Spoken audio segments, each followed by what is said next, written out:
The little timer tells me I should start my show. Hi guys, how are you? This is Monkey in the Morning. I'm Monkey, blah blah blah. You know how that goes. Hi guys, how are you? Hope you're well. I'm actually really good. A little bit sore, but very good. I went and saw my daughter yesterday, and I don't get to see them enough. I do not get to see that side of the family enough, and I just had a really good time hanging out with them. So I was happy. I was off the internet.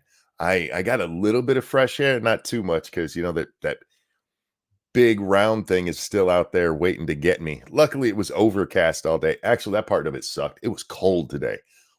It it was cold, and I did not like it. I don't like to be cold. And it was compounded by the fact that I didn't realize it was going to be cold. So I wore shorts. Whoopsie. I kept expecting the clouds to eventually break and that big mean thing in the sky to come out and warm me up a little bit. But it never happened. I just froze. And then as we're driving, we come across this one town. I don't even know what town it was. Somewhere between Grand Rapids and Detroit. Um, for about 3 or 4 miles, the whole place just smelled like hot garbage. Like you were at the bottom of a really used dumpster behind an Italian restaurant in the middle of summer. It just stank for miles and miles and miles. This is how bad it stank. This is true. My wife looked at me and said, "Do you want a cigarette? Maybe that'll help with the smell." That's how fucking bad it stank. Lady Monkey was like, please smoke to make it smell better. Oh God, that part sucked. But anyway, got to go see the daughter and the granddaughters and my son-in-law. And it was a nice trip, and had a good time. And then I came home and went immediately to sleep. I was passed out before 7 o'clock tonight. Because what happened, I took last night off so I could get some sleep, but I'd woke up at like 4:30 in the afternoon, and I wasn't all that tired, but I went and laid down, and Phoebe came in and jumped up on my chest and insisted on being pet for half an hour. She actually wanted to be pet longer, but I was like, I'm never going to fall asleep on my back. I just don't sleep that way.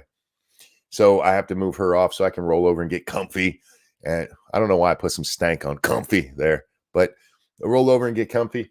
And she was not happy about me doing that, but she got half an hour worth of pets. So I finally passed out somewhere around 2, and I woke up at about 7. So I got some sleep, but not enough for a full day. So by the time we got home at 7, I just went straight to bed. And then my dumbass woke up at 10. Yep. So my sleep pattern's screwed again. It took all of a couple of hours. Oh man. So I'm not going to be sleeping anymore though, because just ladies and gentlemen, it's just kind of a heads up. Our friend, your boy Pat, is in the hospital. His sister went onto his Twitter account and told everybody he is in the hospital with pneumonia, and the doctors say it doesn't look good. So whatever thoughts, prayers, positive vibes, voodoo chants, anything you can do to send this man some love, please do so, because Pat is a great friend. I've known him for quite a while.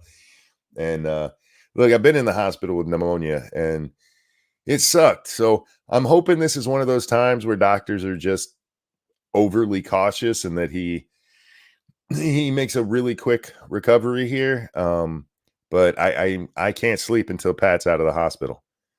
I will not be responsible for that one. So hopefully he gets better quickly. Pat, I need sleep, so I need you to get better, dude. It is a symbiotic relationship. I will stay awake so that you can get better, but you got to get better quickly so I don't have to stay awake. What's wrong with Pat? He has pneumonia, and he's hospitalized with it. He went into hospital apparently Sunday night. So all the best to him, man. I love Pat. Pat is a good guy. He's a good guy. Anyway, guess we got to start talking about the shit that pisses me off. I mean, we don't have to talk about shit that pisses me off. I just find it more entertaining than stuff that doesn't piss me off. I occasionally like talking about things I like. Don't get me wrong, because I'm not a complete disaster of a human who only focuses on the negative. I just think it's a little funnier when we talk about these other people. We're gonna talk about some of the Rekieta stuff. I didn't want to, but I made the mistake of watching some legal law tubers, and how do I want to put this? They're not as bad as the one we watched the other day with the guy who's like, I'm mad at the pastor. He turned in my friend. I was also real quick, I need to address this. I was accused of taking his other comments out of context when I said I was paraphrasing him, where he basically said that he doesn't care about the kids. He only cares about his friend Nick. And uh, you guys can go watch his whole stream yourself if you want to see, judge. But I will say this, given the clip that we did watch, where he's talking about basically, fuck that pastor, all I care about is my friend. He turned my friend in.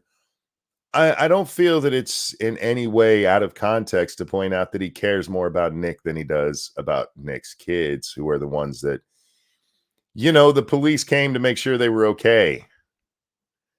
Just saying. Looks like Nick might do a full 10 years. Well, he'll be out in 5 if he gets parole. It's going to depend on, it is a first offense. If this was his 19th offense or even his 3rd offense, maybe he does that. Typically, I mean, he's what, 26 and a quarter or 26 and a half grams of coke, an unsecured gun. A lot of people, and we're going to be talking about this in a minute, several people on the Lawtube side of things really are concentrated on the gun part. The gun part. The gun part is the least of the charges in here. It is a misdemeanor with a year in county. Not even a year, because it's just under a year, 364 days. That's not the main charge here. That's not the big problem here. The big problem is the mounds of coke they found. That's what's really the big issue. And because that's the big issue, and there's not a lot of other things. Again, we don't know enough about the child abuse allegations to dig too deep into that side of it, because yeah, maybe that could get him a little bit more. But on the biggest charge, that the one that has the 25 years as a possible sentence, chances are he's not even going to do a nickel on that. And not even as parole. I mean, he maybe a year with mandatory treatment programs and stuff, but I don't want to get too far into that because we just don't know. We've seen people do some horrific shit and not even serve a day in jail. So we'll see what happens. Although there's a good shot that weight will come down under 25 as they included packaging in the gross weight. I saw somebody make that argument. Who was it? Was it Legal Mindset? I honestly don't know how they weighed it. Luckily Nick had a Coke scale there for him, so maybe they took it out of the baggie and weighed it on his stuff just to make sure. I don't know. Do you really need a Coke scale if you're not selling it? Do you really like weigh it out before you? I've never used Coke, so I have no idea. But it did strike me as odd that he had a scale. I don't know. Whose birthday do we have here? I thought I saw the name Ron. Da, da, da, da, da, da. I'm looking. I don't actually see the one where it says birthday. I just see people talking about it. What Ron is this? Oh, Aaron. Why'd somebody say Ron? Anyway, Aaron, this one's for you. And a 1 and a 2. Happy birthday to you. Happy birthday to you. Happy birthday, dear Aaron. Happy birthday to you. Happy birthday. Hope you had a good one or have a good one. I don't know if this is the start or the end of it because we just passed midnight on the East Coast. So, and it feels like I'm doing the show really late because of when I got up, but it's actually pretty normal. What's up, Jack? How you doing, my friend? Not much. How you doing? Happy birthday, Aaron. Aaron. Oh, got it. That still says Aaron in my world. Just saying. But happy birthday, sir. Hope you have a good one. Professor Cass, thank you. That child endangerment is a gross misdemeanor and is simply kids are in the house where drugs were present. It's a ticky-tack charge. Not if you look at the charge that she's facing and the penalty part of the charges she's facing. That's the one that is specifically for allowing physical or sexual abuse. It's a misdemeanor right now. We'll see what happens with it as it goes forward. Yeah, they might end up tacking on a lot more charges because they could get one child endangerment charge per kid. Yep. And her charge is separate from what Nick's getting charged with. True. Yeah. So there's a lot more nuance than a lot of people are looking at here. This is not good for Nick, no matter what anyone tells you. And tonight, what we're going to look at is some bad legal takes, and they're not even necessarily legal takes. The Robert Barnes one, I fuck you. I hate you for that. I knew what I was going to see. I fucking knew it, and I watched. And for the record, I haven't watched the whole thing. I got to a point. I'm like, fuck, we're going to do the rest of this live. But I fucking knew what I was going to see because this is what lawyers do. Lawyers will argue that OJ didn't kill anyone. Yeah, because lawyers are evil. The vast majority. The first person we're going to watch is Legal Mindset, and we're not actually really watching him for his take on this. His take, parts of it leave something to be desired. Parts of it I don't have a problem with, but this part that he talks about really drove me nuts. He's basically making the argument before this that people need to be concentrated on the legal aspects of it. And that there's a lot of people on Lawtube who are doing that. And then there's a whole bunch of people who aren't lawyers who are talking about this. And at one point he does say, I mean, if you're just doing it for the drama, that's fine. But everything else is just kind of shifted to the side because the only thing that matters is the legal argument. What about the morality of it? Yeah, thank you. Legally, O.J. Simpson was not a murderer. That's just a fact. He was found not guilty of murder. And even if you want to go to the wrongful death lawsuit, that doesn't say murder, it just says wrongful death. Legal arguments matter in court. And yeah, we can have legal arguments outside of court, and people can get things wrong about the legal arguments that make them irrelevant to the actual discussion. But this isn't just about the legal arguments. Nick is a public figure, especially here on YouTube, on Rumble, in the influencer space, if you will. And yes, people have a ton of opinions on this that don't concern the legal part of it at all. Here's the thing. Even if they're like, oh, you know what? Actually, the whole gun charge thing, not a big deal. We should throw that out. I would still be against having an unsecured gun just laying under your fucking bed.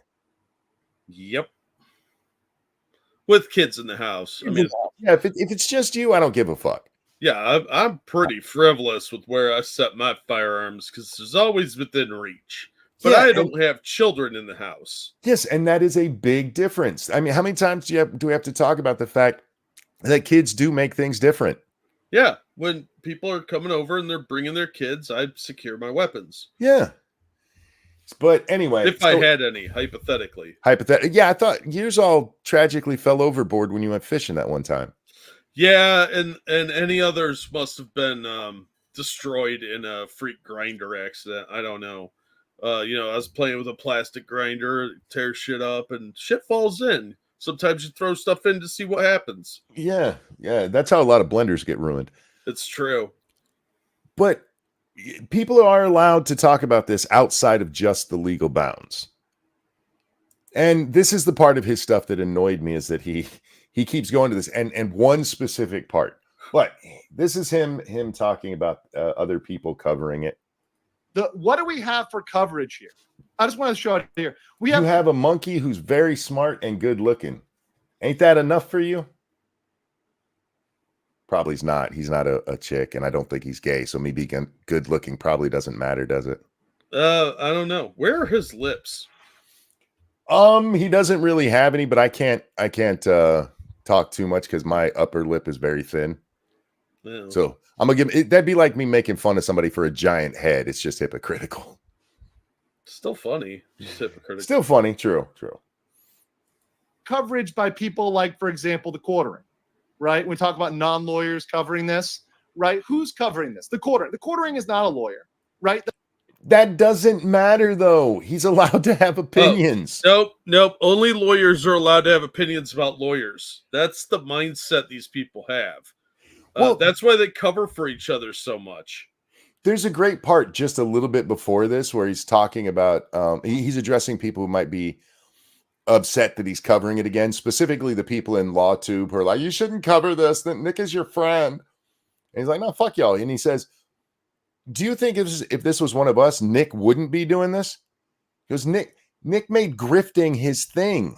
Yeah. But so to go from that to then be like, hey, the quartering's covering it, but he's not a lawyer. He's not sometimes people can, and I'll tell you this, I've not watched any of the quartering's coverage on this. I've seen the quartering's coverage on movies, and a lot of times they're just trash. So something as nuanced as this, I'm not sure I would care about his opinion. I should watch just to see how dumb his takes are. Yeah, well, they're about what you expect from what I've been hearing. But yeah, I mean, the guy's allowed to make a moral argument or to talk about what's going on. Just because you're not a lawyer doesn't mean you can't talk about a legal case. There's entire genres of true crime channels out there that talk about criminal cases all the fucking time. They don't need to be lawyers. Well, it's something he says in his original one. I've mentioned his original stream a couple of times. And in that one, he's talking about how he's a lawyer. He was in Florida. Like, he's now in Asia. I don't know why. I think he's in Japan specifically. I think he's just looking for a woman over there or something. Yeah, I have no idea. It's a great reason to go to Japan. But he mentions, he goes, I can read, the legal documents and the criminal codes of other states. Anybody can. Yeah. Oh, no, you have to be specialized. You have to be a lawyer. This is how I was able, when we talked about the child neglect charge and how the specific part she's being charged with is continued physical or sexual abuse. Mm-hmm. It's in the Minnesota law. It's 609 point blah, blah, blah, blah, blah. But anyway. And I think his videos, I think were up there in views. And then we had, who else was it? Who else was covering this? That was pretty big. I think, so the quartering, there's your right wing coverage, I guess, if you want to call it quartering right wing. I don't know, whatever the hell you want to go. And then your commie coverage is courtesy of Destiny.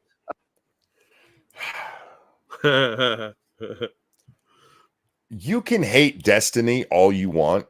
Destiny is not a commie. Destiny is an avowed capitalist. He loves money, and he tells commies to go fuck themselves. If you want to say lefty, that's fine. Yeah. He's clearly a lefty. However, Destiny's take on this, he clearly didn't watch it. Clearly, the majority of Destiny's coverage, because this video, you can see it right there. It's an hour and 30 minutes long. Only for about half an hour does he talk about the Nick stuff. The rest of it is two other things he was talking about, including him being on with the Hodge twins the other day. Oh, yeah. So he clearly didn't even watch it. Most of what Destiny talks about is what drug it is because this is before we know for certain that it was coke. Ketamine. And ketamine. Because he was just covering, and we might have known it, but all he was covering was the arraignment, and they don't specify it in there that it was just coke. It's coke. They actually say in the arraignment, coke or meth for the charge. Mm-hmm. So that is what they spent the majority of that time covering. There's a long part about the difference between 25 grams of coke and 25 grams of meth, because that is a huge difference. A little bit, yeah. A hardcore meth user, 50 milligrams is what they're doing at a time. So 25 grams is a bit. It's a little bit. Yeah, same with like fentanyl. You really don't need much to Yeah. get stoned. Real fast though. Thank you, Travis Gardner. You can't give an opinion on this unless your lawyer is the same as, do you have a lab during the pandemic? Don't tell someone how to sort laundry unless you're the Maytag man. Fact. And yes, it was grams, not ounces. Ounces would have been a different charge. Oh, that'd have been distribution. Yep. Then Which we you never know, depending on how much they did have. Then we definitely know why he had the scale with coke residue on it. Yeah. They could always tack that on because there's enough paraphernalia listed there. Yep. Yeah, I'm looking for the lawyers here to, if the prosecutor wants to be a real asshole and be vindictive about this, there's a lot of other stuff they can hit them with. Oh, sure, including absolutely. littering for throwing the warrant. Yeah. He threw the warrant on the ground. Although, is it littering if it's on your own property? I don't know, but they can throw it at him anyway and just make him fight it. All right. I don't remember how much more of this I wanted to watch. This is Nick reacts to, Destiny reacts to Nick's arraignment. Got 125K views. These are some of the biggest topics. So you've got Destiny, not a lawyer, with really bad takes. I mean, you clearly didn't watch it. There's no fucking way you watched it. Cryptic, thank you. Destiny is a commie, useful idiot. No, commies actually really hate Destiny. Look, guys, I understand why you'd hate Destiny and not like him, especially if you aren't as liberal as he is. But commie is just not a label that applies to him. Yeah, I hear you, but he's not. He's a big leftist for sure, but he's not a commie. Yeah, in fact, the commies hate him because he calls them out all the time, and they just want him to shut up. He was actually in a debate the other day where it was 5v1 with people saying that he makes bad arguments, and all they really meant is you attack liberals. Not one of them could point to something that he actually said wrong. Which is pathetic because he says stuff wrong. Yeah, everybody says stuff wrong, and especially if you're on the lefty side, there's going to be quite a bit. Yeah, because they're wrong all the time. Thank you, Evolved Potato. This is one of the reasons why I don't like lawyers. They don't think it's a job. They think it's a class. Being a lawyer is a club to them, which is why I don't like most bar associations. You need a degree for them. Law isn't just for the elites. Well, yeah, I agree with that. But yeah, you're right. It is like a guild. Mm-hmm. Like, how dare you? You are not amongst us. You cannot speak in legalese. Job for 9, thank you. So only lawyers have the right to freedom of speech? Just asking. Well, he never says people shouldn't talk about it. He mostly just insinuates that if you watch anybody but the legal experts, you're not going to get the right story because all that matters is the legal side of it. And there's stuff to talk about on the legal side of it. Sure. Of course there is, but there's also other aspects that you can talk about. Thank you, Chicago Mike, for becoming a member. Ha! For month number 11, thank you so much. Hi, Monk and Jack. Was watching Nate the Lawyer before you came live, and it seems he was very critical against Barnes and Viva Frey. Hadn't finished it.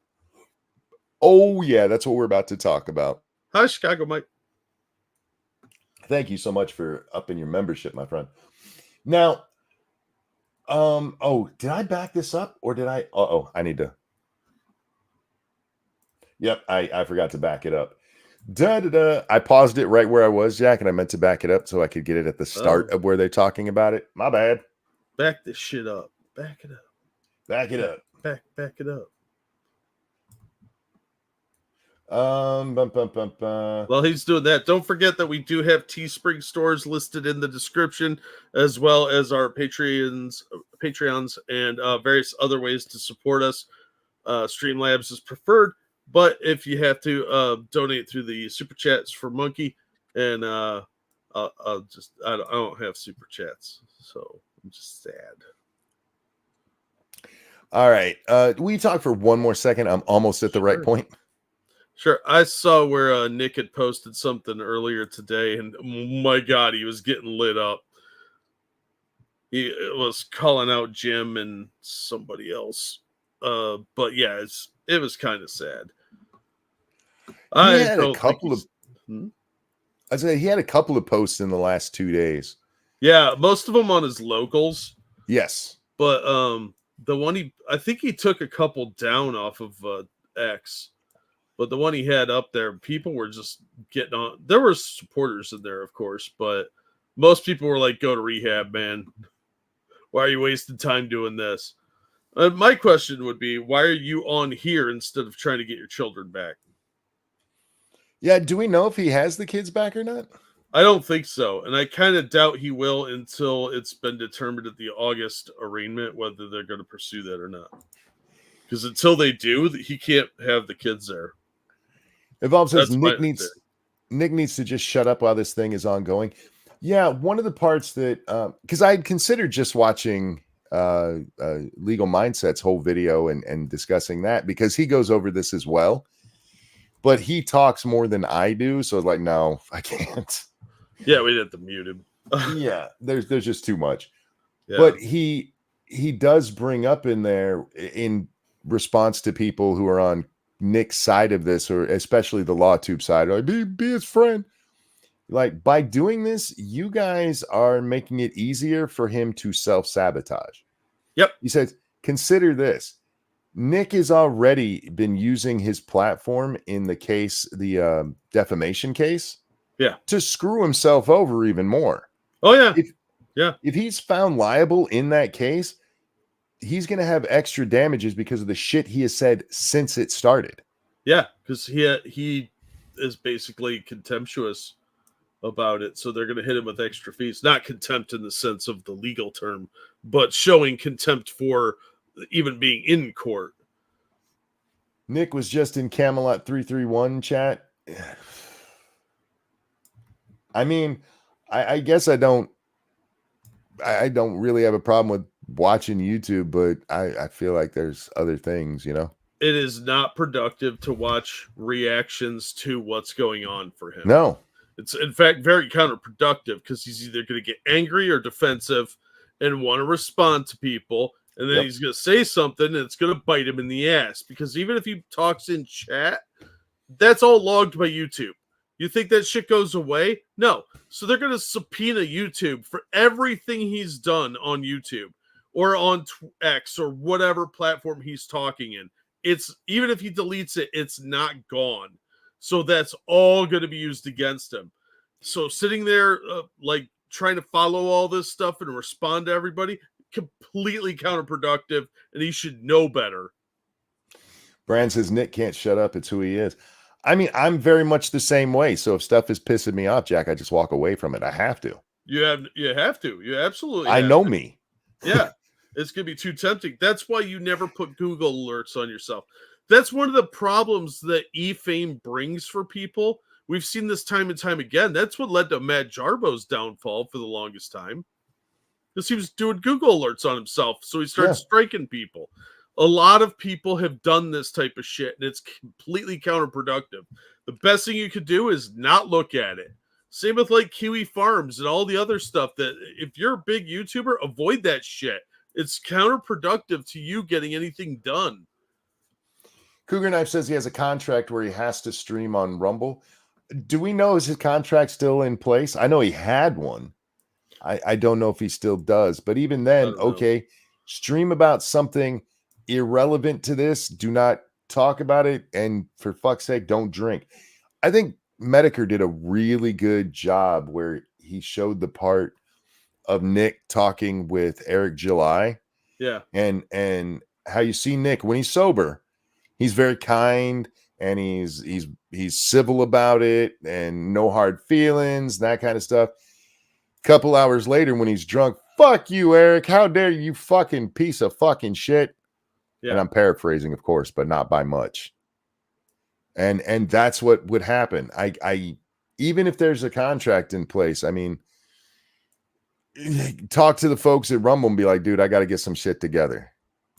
Yeah, or stream about some historical case that you could analyze through today's legal lens. Would this hold up over time? Do a short stream, like an hour, so you're not tempted to get the DTs and drink. With chat off. Anyway. Yeah, absolutely. Comrade Kitty, thanks so much. Dear Nick, you have the right to remain silent. Take that advice and zip it. Yeah. Unfortunately, a lot of people will not follow that advice, and Yeah. he's just got a self-destructive streak going right now, and like I said previously, I fully expect him to fuck this up at least once and end up sitting in county for a while. Wait, Nick lost the Rumble contract? No, I don't know if he did or not. Yeah, those things have a time period on them that expires, and they may not renew it. So it could have been a year or 2 years. We don't know. So it might have just lapsed. Shannon, this one is for you. It was Shannon's birthday on Sunday. Oh. So, Shannon, happy birthday. This is for you. And a 1 and a 2. Happy birthday, to you. Happy birthday to you. Happy birthday, dear Shannon. Happy birthday to you. Happy birthday, Shannon. Hope you had a great one. I really, really do. Shannon, is that like Doherty or Sharp? Because that can go either way. It's not quite the same as a Pat name, but Shannon Sharp really did kind of make me have to start asking that question. I met a woman named Kyle once. You met a woman named Kyle? Why did her parents hate her? I don't know, but they clearly wanted a boy because not only did they name her Kyle, they made her play softball. All right. Your parents wanted a boy. I'm sorry. Yeah. This is Kyle Steven Johnson. Yeah, her dad called her Slugger all the time. That's my son. I mean, daughter. He's the one that started the whole trans thing. Probably. Fucker. All right. Where are we? Okay, so this is the beginning of their conversation. Robert, I guess, look, before we even get into... Like the movie Far and Away. I'm a dude. I saw that movie once and went, I can never watch that again. I need to get it out of my memory. I don't think I've ever seen that. What's it about? Isn't Far and Away the one with Brad Pitt? And it's a World War I, and all of the brothers sleep with the one chick. Wow, they all get syphilis and or died? is that a river runs through it? Is Far and Away the Tom Cruise one? I don't know. They're both girly kind of movies, and I have no idea. Anyway. Yam Cruise. Oh, Tom Cruise. I see. I knew it was one of those two. So Yam Cruise. It's like there's a Jewish Tom Cruise. Oh, there should totally be a Yam Cruise. Right? If you're a Jewish action star, change your name to Yam Cruise. No shit. And go by the Kipper. Yam Kippur. Get it? I got you. That was lazy. Hey, Real Wade, how you doing, man? Start your own action series in Mission Impossible style, but it all takes place in Gaza. Yeah. All right. You just end up blowing everything up at the end.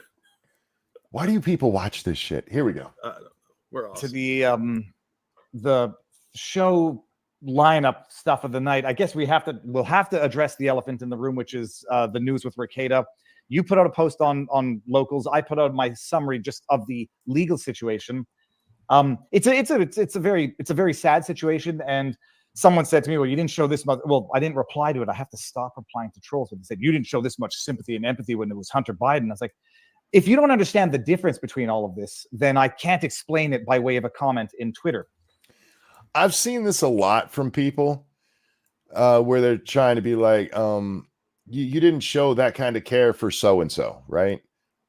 Well, they don't know so-and-so. Yeah, that's a bit different. And even if you didn't know Nick, you know who Nick is if you watch YouTube and that's how you got to know him. So it's a little more personal than it is with Hunter Biden. But if you want to talk about just the legal aspects of it, Hunter Biden still way outdid anything Nick did here.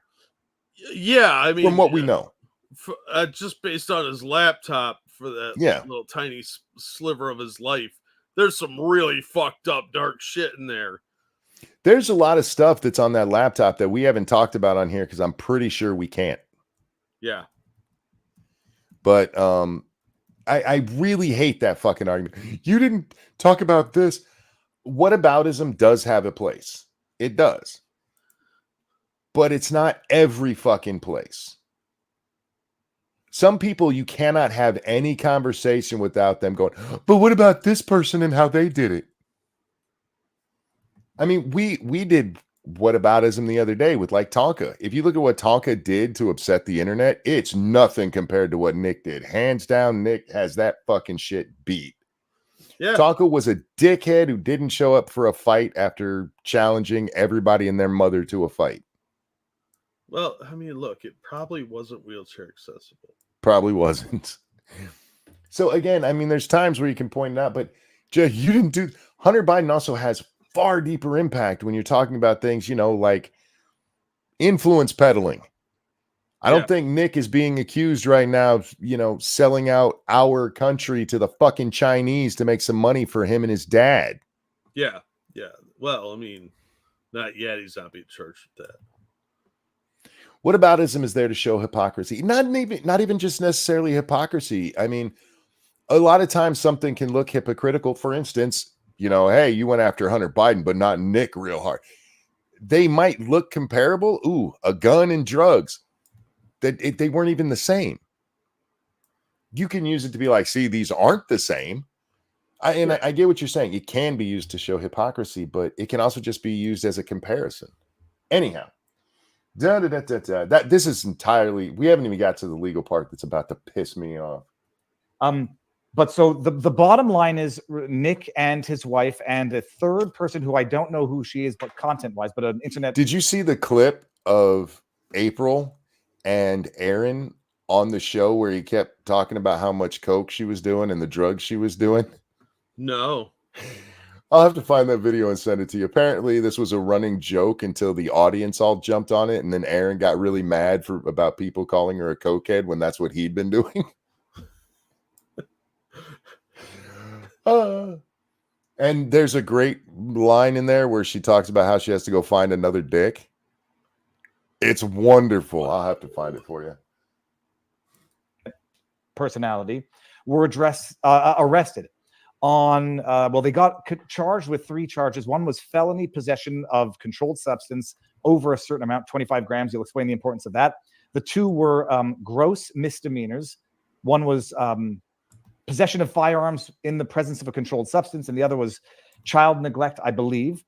From what I understand, and these are public documents, so I don't think I'm saying anything that's not public.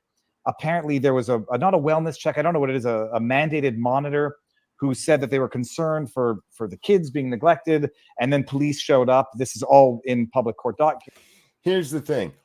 We don't know, and this will come up in a second. We don't know what that pastor said to the police. Yeah. Look, I hate the fact that people are doxing the pastor. Me too. That's actually kind of enraging because he did what he was legally required to do. You don't have to like it, but that he had to do that or he would be facing charges, especially because kids were involved. I want to let Barnes talk here before I make the rest of my point about what Viva just said. So I think it comes up real quick. If not, remind me that I had a point. Oh, okay. They wouldn't open the door. They battered the door down, and they found a bunch of stuff when they came there for that reason from the warrant. Take it from there, because I don't know what more I can add to the situation. There are substantial constitutional questions about everything connected to the Rekieta case. Just want to point out again, a lawyer can find substantial constitutional questions about everything. That's their job. Remember, there are lawyers out there who believe that you have to be in a militia to have a gun. They believe it with all their heart, and they think it's constitutionally backed up. They would consider it a substantial question about the validity of owning a firearm without being in a militia. Just keep that in mind anytime you hear a lawyer talk, okay? So there's been a lot of focus in Lawtube on the substantive charges and those that want to make sure that Nick's health is in good state, and that's understandable. But I think Lawtube should start to focus on the constitutional issues of what's taking place here. Why? I mean, it can be part of the argument, but to me, this almost feels like running interference for Nick, because the vast majority of what everybody is talking about is not the actual legal part of this. simply because we don't know that much about the legal part of this. We're not going to know for a while either. This is very preemptive. There's parts we may never know because juveniles are involved. Yep. But anyway. You have a high-profile critic of the local court system, of the local prosecutors, of the local police, suddenly being subject to an extraordinary search warrant raid. It was not a search warrant raid, okay? I hate when they use the word raid because what happened in Mar-a-Lago was a raid. Somebody just serving a search warrant is not a raid. No. One of the problems I have with him on this argument is that there was probable cause to go in. A mandated reporter who is supposed to be reliable. And yes, you do get some training on what to look for when you are a mandated reporter. At least you're supposed to have some. Whatever that guy told the cops was enough for them to go over there to want to see the kids. Nick refused to give them the door. Wait. Hold that thought. Oh. He's about to say that part, and I want your response to that. Is that cool? Yeah. Okay. And questionable. Oh, wait, but before we got there, I paused it there because him criticizing the prosecutor and all of that is not a constitutional question at all. Not even a little bit. That has nothing to do, unless you can show where that has something specific to do with the charges. Like they only went after him because he criticized them. All you're doing there is poisoning the well. That is poisoning the well. Thank you. Alan says, morning, monkey. Good morning. Thank you so much. Yeah, you're going to have to prove that there was some sort of conspiracy to get Nick Rekieta. Yeah. And you could probably subpoena some of the communications, but that's an uphill battle, and I would call that a Hail Mary, honestly. It's just the way he presented it there, and it gets broke up because I paused in between there, but there's serious constitutional questions. You have this guy who's critical of the prosecutor and the judge. Yeah, the judge that he said, they drink out of her vagina. That has nothing to do with anything constitutional. Anyway, so the part's coming up for you, Jack. Here comes. Subject to an extraordinary search warrant raid and questionable charges that raise questions under the First Amendment, the Second Amendment, the Fourth Amendment, the Fifth Amendment, and even the Sixth Amendment to the U.S. Constitution.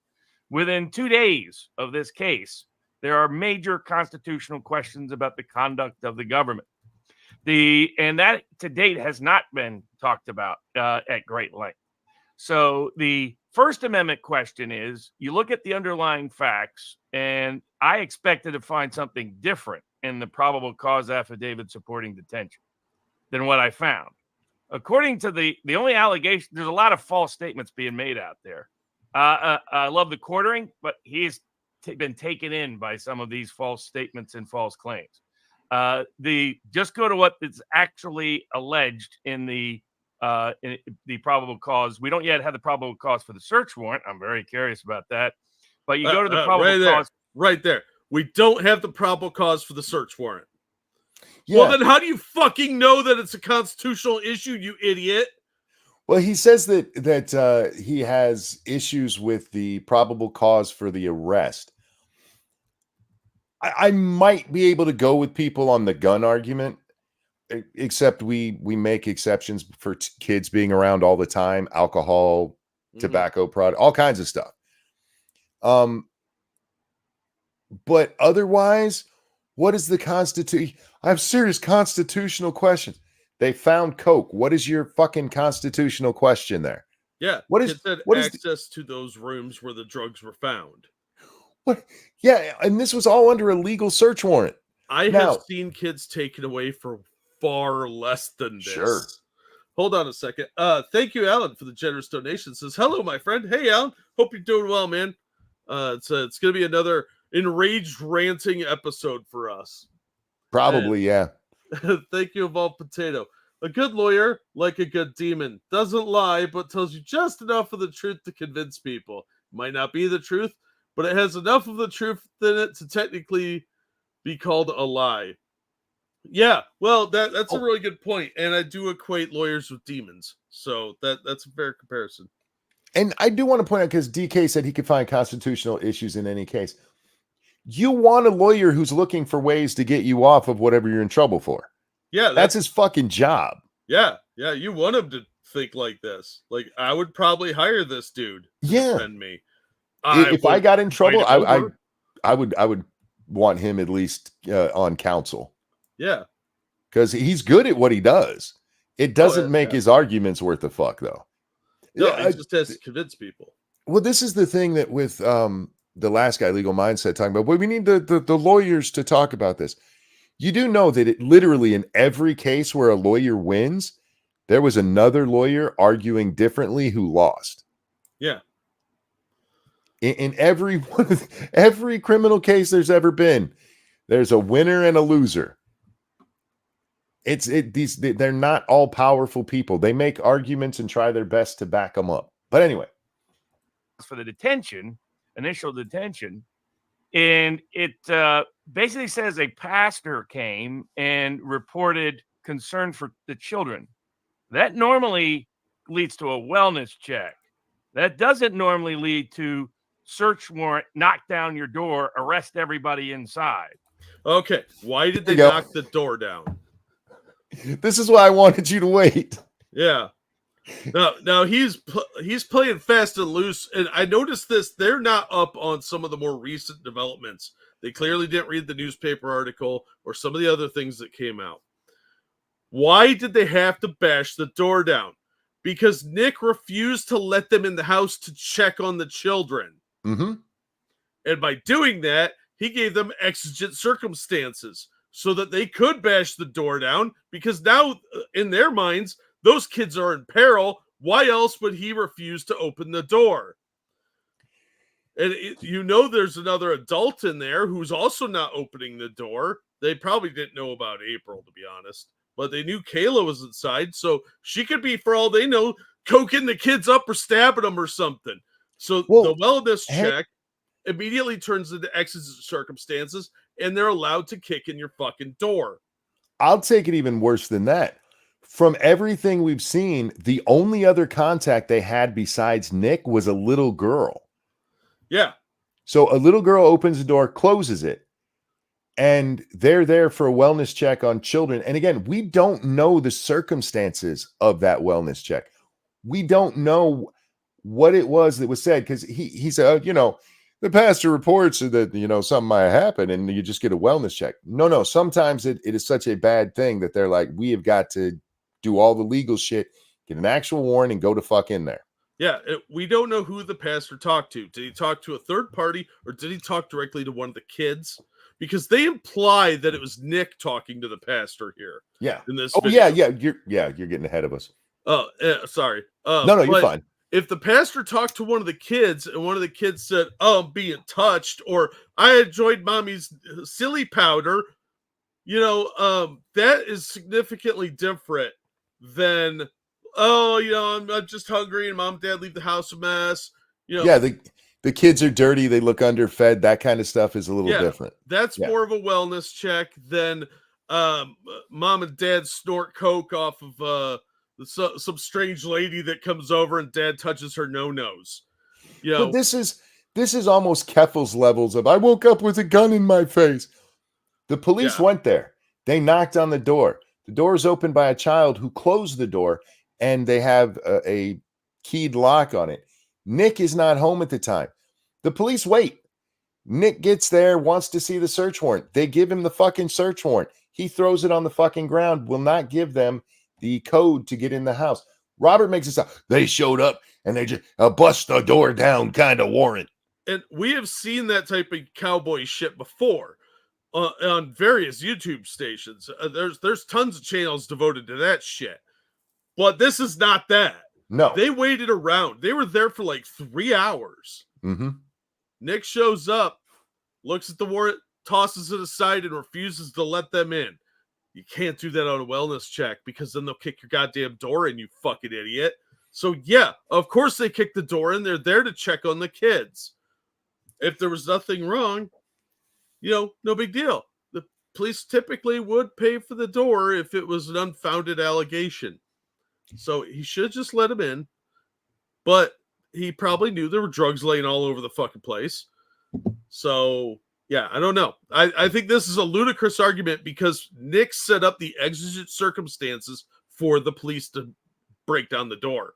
If he had just given them the door key code, they would have gone in without breaking the door down. It is not that dramatic. Out of the Blue says, you guys are clueless. A wellness check does not require a warrant, dummy. Nobody's saying it is. That's kind of our point here. Yeah.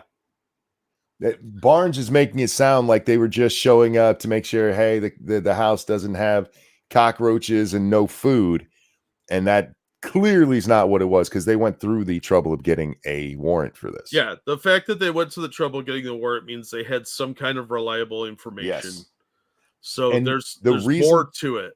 And the reason the door got knocked down, got broke open, despite what Barnes is saying here, where it makes it sound like that was their goal from the beginning, was because Nick wouldn't open the goddamn door for a legally signed warrant.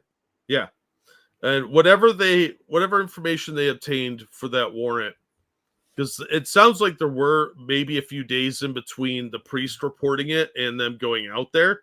Yeah. Maybe they did some actual police work and Yes. found out some more information. Like it's not a big county. They probably know who the only coke dealers in the area are. So they're like, let's do some surveillance or something like that. This is another part where we're getting ahead of these two. Hang on. So my first is, and only that, there was a week delay. So, I mean, they're seriously concerned for the children, so they do nothing for a week. Again, this is what you were just talking about, where we don't know why it took them a week. We don't know what they did in that week. Yeah, I think it was only 3 days anyway, but that's not the point. The point is maybe they did some police work. Yeah. And found some probable cause to get a search warrant signed. And they had to have had their I's dotted and T's crossed for this to go through, because Nick is kind of a public figure and he is involved in the legal system. Thank you, Retro, who says, time to release the body cam. Have to Jack. Thank you for that, feminist. $12. Appreciate it, my friend. Thank you. Yeah, do we know, was there body cam on this? I bet there was, but they're not going to release that until either the trial starts or they've both sides have had discovery done, because I don't think they're. You guys are guessing. We have to guess. Nobody knows the fucking reality of it. We haven't seen the arrest warrant yet, or the search warrant yet. Well, I don't think you know how warrants are done. If they didn't have anything and a judge signed a warrant, he's going to lose his law license. Yeah. There'll be a massive civil suit, but all it will do is tank the case. It doesn't change the fact that there were drugs in the house. Yeah. That there were kids there with access to the drugs, and poorly stored firearms and ammunition. What we can say is that if it was something like, oh, we think they're being just a little neglected, their clothes are always dirty, you don't get a fucking search warrant for that. No, not at all. No, you don't even get CPS called on you for that these days. Even if you had like roaches, they're not going to take your kids away. They'll just be like, kill those. All right. Can I stop you there? Actually, my first question when I heard that, because we do need to pause here for those of you who don't know. The gentleman on the left, that's Viva Frey, and he is a Canadian. So there's parts of U.S. law he doesn't quite get, and this is one of them. He'll use some terminology that is more likely Canadian based, like they don't call them mandated reporters in Canada.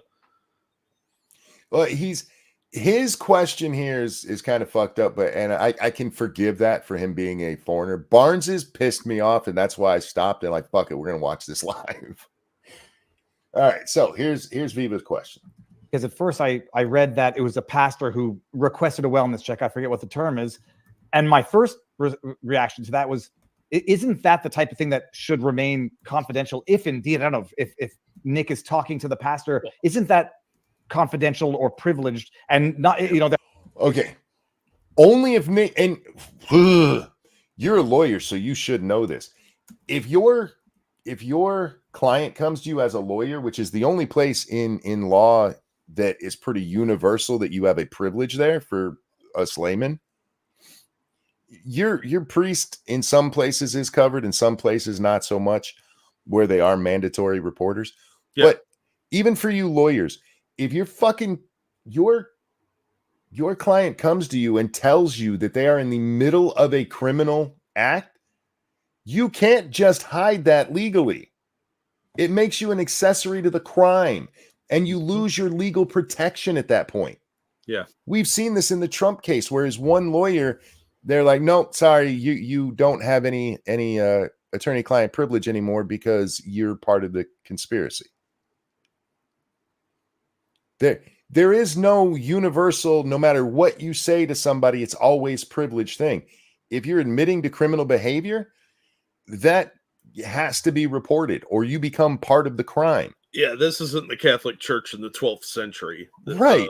They've toned that down. You don't get to go in and claim sanctuary either. And from the sounds of it, somebody told this to the pastor that wasn't Nick. Yeah. Now, do we know for sure? No. But from the sounds of it, he was told something by somebody else. Yeah. By the way, the report is written that mentions the mandated reporter. It doesn't specify that it was Nick who talked to the pastor. It had to have been an outsider, or that would have been mentioned that he talked directly to Nick, because that would strengthen their case against Nick. Trump committed a crime. Enough. He's accused of enough of a crime that somebody that is a co-conspirator in the crime cannot be covered by privilege as his lawyer if they were talking about said crime. I don't think he's guilty, but that's how the legal system works. Yeah, it's just that's been case law for a long time. Yeah. There has to be exigent circumstances for a pastor to violate whatever rules of secrecy he's bound by. I have long opposed mandatory reporting laws, and I understand where they originated. They originated out of concern that child abuse was being unreported by people in a position to know, particularly medical care providers. Oh, like the abortion doctor in Indiana? Oh, shit. I went to pause that so I could get your comment there. The abortion provider in Indiana. Yeah, the one that took the 10-year-old from Ohio. It's all Yeah. That's I gotta get the type of shit that that's the type of shit that got mandated reporting to be laws. Hang on, now I gotta find that. Will you talk to the audience for a second? Oh, sorry. Yeah, I fucked that all up. You guys are clowns. No, clowns are creepy, and I don't lurk in people's closets. Do you like beat off to Nick or something? I'm curious because you keep missing the entire point of what's being said. Yeah. Are you Nick by chance? It might be one of his stock accounts.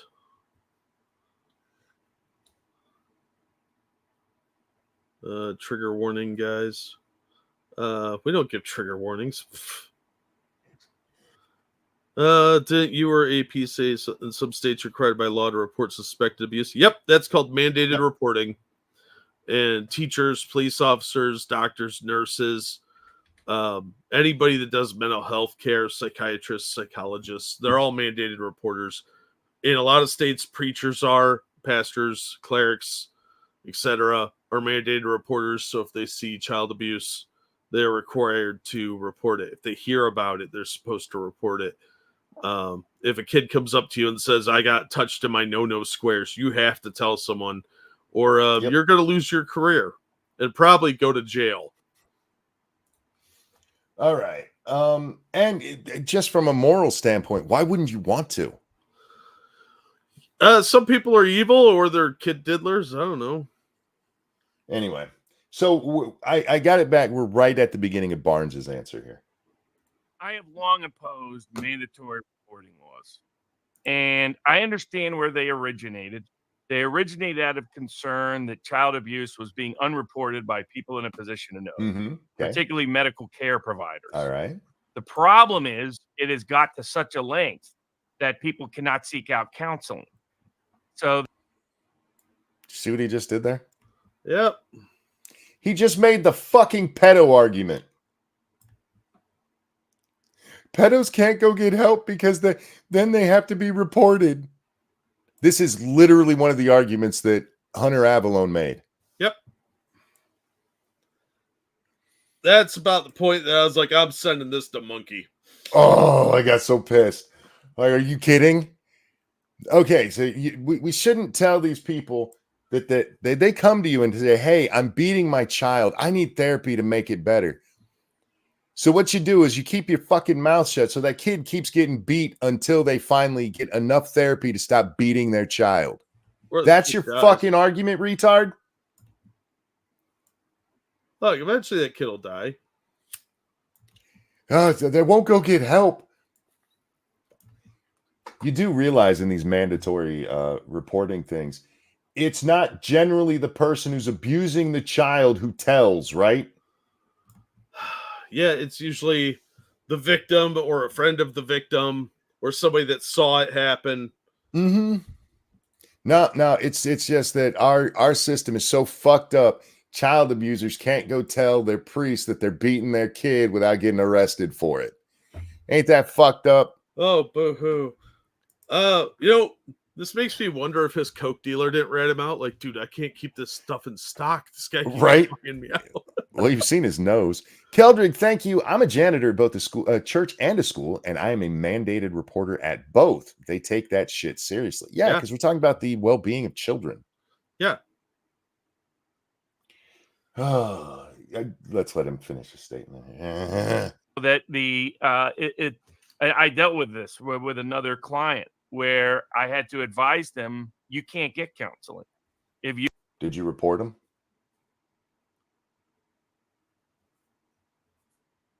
Because if it's something that can be mandated reported, I have a feeling that they couldn't tell you that without you having to report it too. You go get counseling, then you may disclose something to that counselor that can now be used against you. That shouldn't be the case. We're supposed to have provider petitioner privilege, both in the context of ministers and healthcare officials. Okay, again, we're talking about this within the context of children being abused. Yeah, that's what mandated reporting is. There or an imminent threat of like a homicide or something like that. There's a few exigent ones in there, but generally speaking, mandated reporters are reporting child abuse. And your complaint is that they can't get away with that abuse as they go through counseling? If you express homicidal ideation and you don't report it and somebody dies, that blood's on your fucking hands. He's talking about in the context of constitutional rights. Okay, again, there's nothing in the Constitution that allows you to your free speech rights don't cover criminal conduct. Yeah, you don't get to go, I have free speech, I said I'm a murderer, you can't get me for that even though you found the body and everything, because I have a free speech right to just say I murdered him. Real quick. I'm sorry, go ahead. His argument doesn't even make sense. It does from a certain perspective of just amoral lawyering, but the problem is that there's a moral element here of like you shouldn't hurt people. But if you're completely amoral sociopath, this argument makes perfect sense. Yeah, Romeo, it's called a confession, and they're allowed in court all the time. All the time. Real quick, though. Thank you, Cigar Chomping Penguin, for the generous donation. Confidentiality only applies under certain circumstances, i.e. asking for religious guidance or confessions if you're a Catholic. If you just tell a priest something over a beer, all bets are off. Yeah, and if a third party tells a priest something you did, that doesn't count either. There's no confessional privilege then. Maybe the priest won't give up your name, but if you saw somebody smacking a kid around or diddling a kid and you rat them out, there's no confessional privilege there. Plus, they're not Catholic. This is not a Catholic church, as far as I understand it, that they go to. But Monkey, you can straight up confess to crimes to priests, no problem, not admissible. This is, when it comes to mandated reporting, it is an ongoing thing. If somebody goes to their priest and they're like, 30 years ago, I hit my kid, the priest doesn't have to go, hey, this guy's abusing children. It's an ongoing thing. Yeah. Anyway. And Hold yes, on. it's because we make special exceptions for children. Go ahead. I'm sorry, bud. Thank you, Unit 731. Sadly, we aren't allowed to continue the freezer experiments. Now we have to put them in front of the air conditioner with VR to simulate. Jesus. Oh, man. And thank you, not Hitler, who says, making an oven for the druids, right? Wink, wink. No report. Wink, wink. I mean, as long as you don't tell me what you're doing with them. All right. And yet these laws are overriding it. And it's always done in the name of let's protect children. It usually leads to children being in more harm because people in a position to seek assistance don't. I've Yeah, that's what harms the kids. It's not the parent who's abusing them. It's the parent can't get help to stop abusing them. What a fucking circular argument. A lot of people that abuse kids don't want to stop abusing the kids, especially with pedos. But that's either here nor there, I guess. But what he's saying is a circular argument. If they aren't seeking help, they're going to continue abusing the kids. And even if while they're in therapy, they might still abuse the kids. Kids have to be put in a place where we know they're going to be safe. Granted, foster care sucks donkey balls. I would never want my kids in foster care. But that's why they always try and place them with a family member, grandparents, aunts, uncles, that sort of thing. Cirque, thank you so much. Who says Barnes is conflating suicidal ideation / mental health issues with gun ownership, the client he is referring to abuse of children, which is something that is being accused of with Nick's wife. So his case isn't even about an abused child in this case? This is why people don't like lawyers. Yeah, it's this type of like everybody's innocent because I can make an argument and convince people of it. That doesn't mean they're innocent. It just means they're going to be found not guilty. Real quick though, thank you, Cryptic. It was so cold last winter. How cold was it? I saw a lawyer with his hands in his own pockets. Oh, that's a great joke. I love that one. Classic. Yeah, it's classic. Thank you, Cryptic. I've not been a fan of. They also tell that occasionally with politician instead of lawyer. Yeah. Same difference. Mandatory reporting laws. But the second aspect of all this is what that's supposed to lead to is a wellness check, not a search warrant and raid of somebody. Actually, technically, it's supposed to lead to an investigation. That is what a wellness check itself is. Yeah, it's an investigation to make sure the children are okay. And it doesn't have to just be a wellness check. But again, if they had information, especially if they were told that there are drugs in the house, they're likely doing an investigation and looking at other things. Where's he getting the drugs from? Who are these kids associated with? They go talk to the kids' friends, that sort of thing. That's called police work. It's a big difference in what the police were told. Yeah. If somebody comes to the police and go, there's a guy right now beating the shit out of his kid, they're not gonna be like, oh, we need to go do a wellness check real fast. Yeah, they're gonna fly over there. Anyway.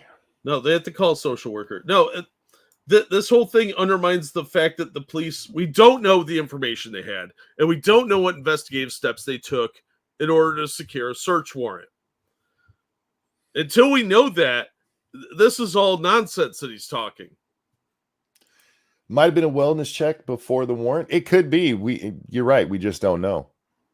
But what we do know is they showed up with a warrant, and the rest of this, I mean, I can't believe he made the pedo arguments. Sorry. But he's home. So that is, I find, and the question is it a coincidence that the judges involved apparently in this effort are judges that Nick has been very publicly critical of? Is it a coincidence that in the small town, the judge there is involved? Yeah, there's only a handful of judges, and he's probably been critical of all of them. Plus, we don't know yet who signed that search warrant, do we? No, we don't. So they might have gotten an outside judge to sign it.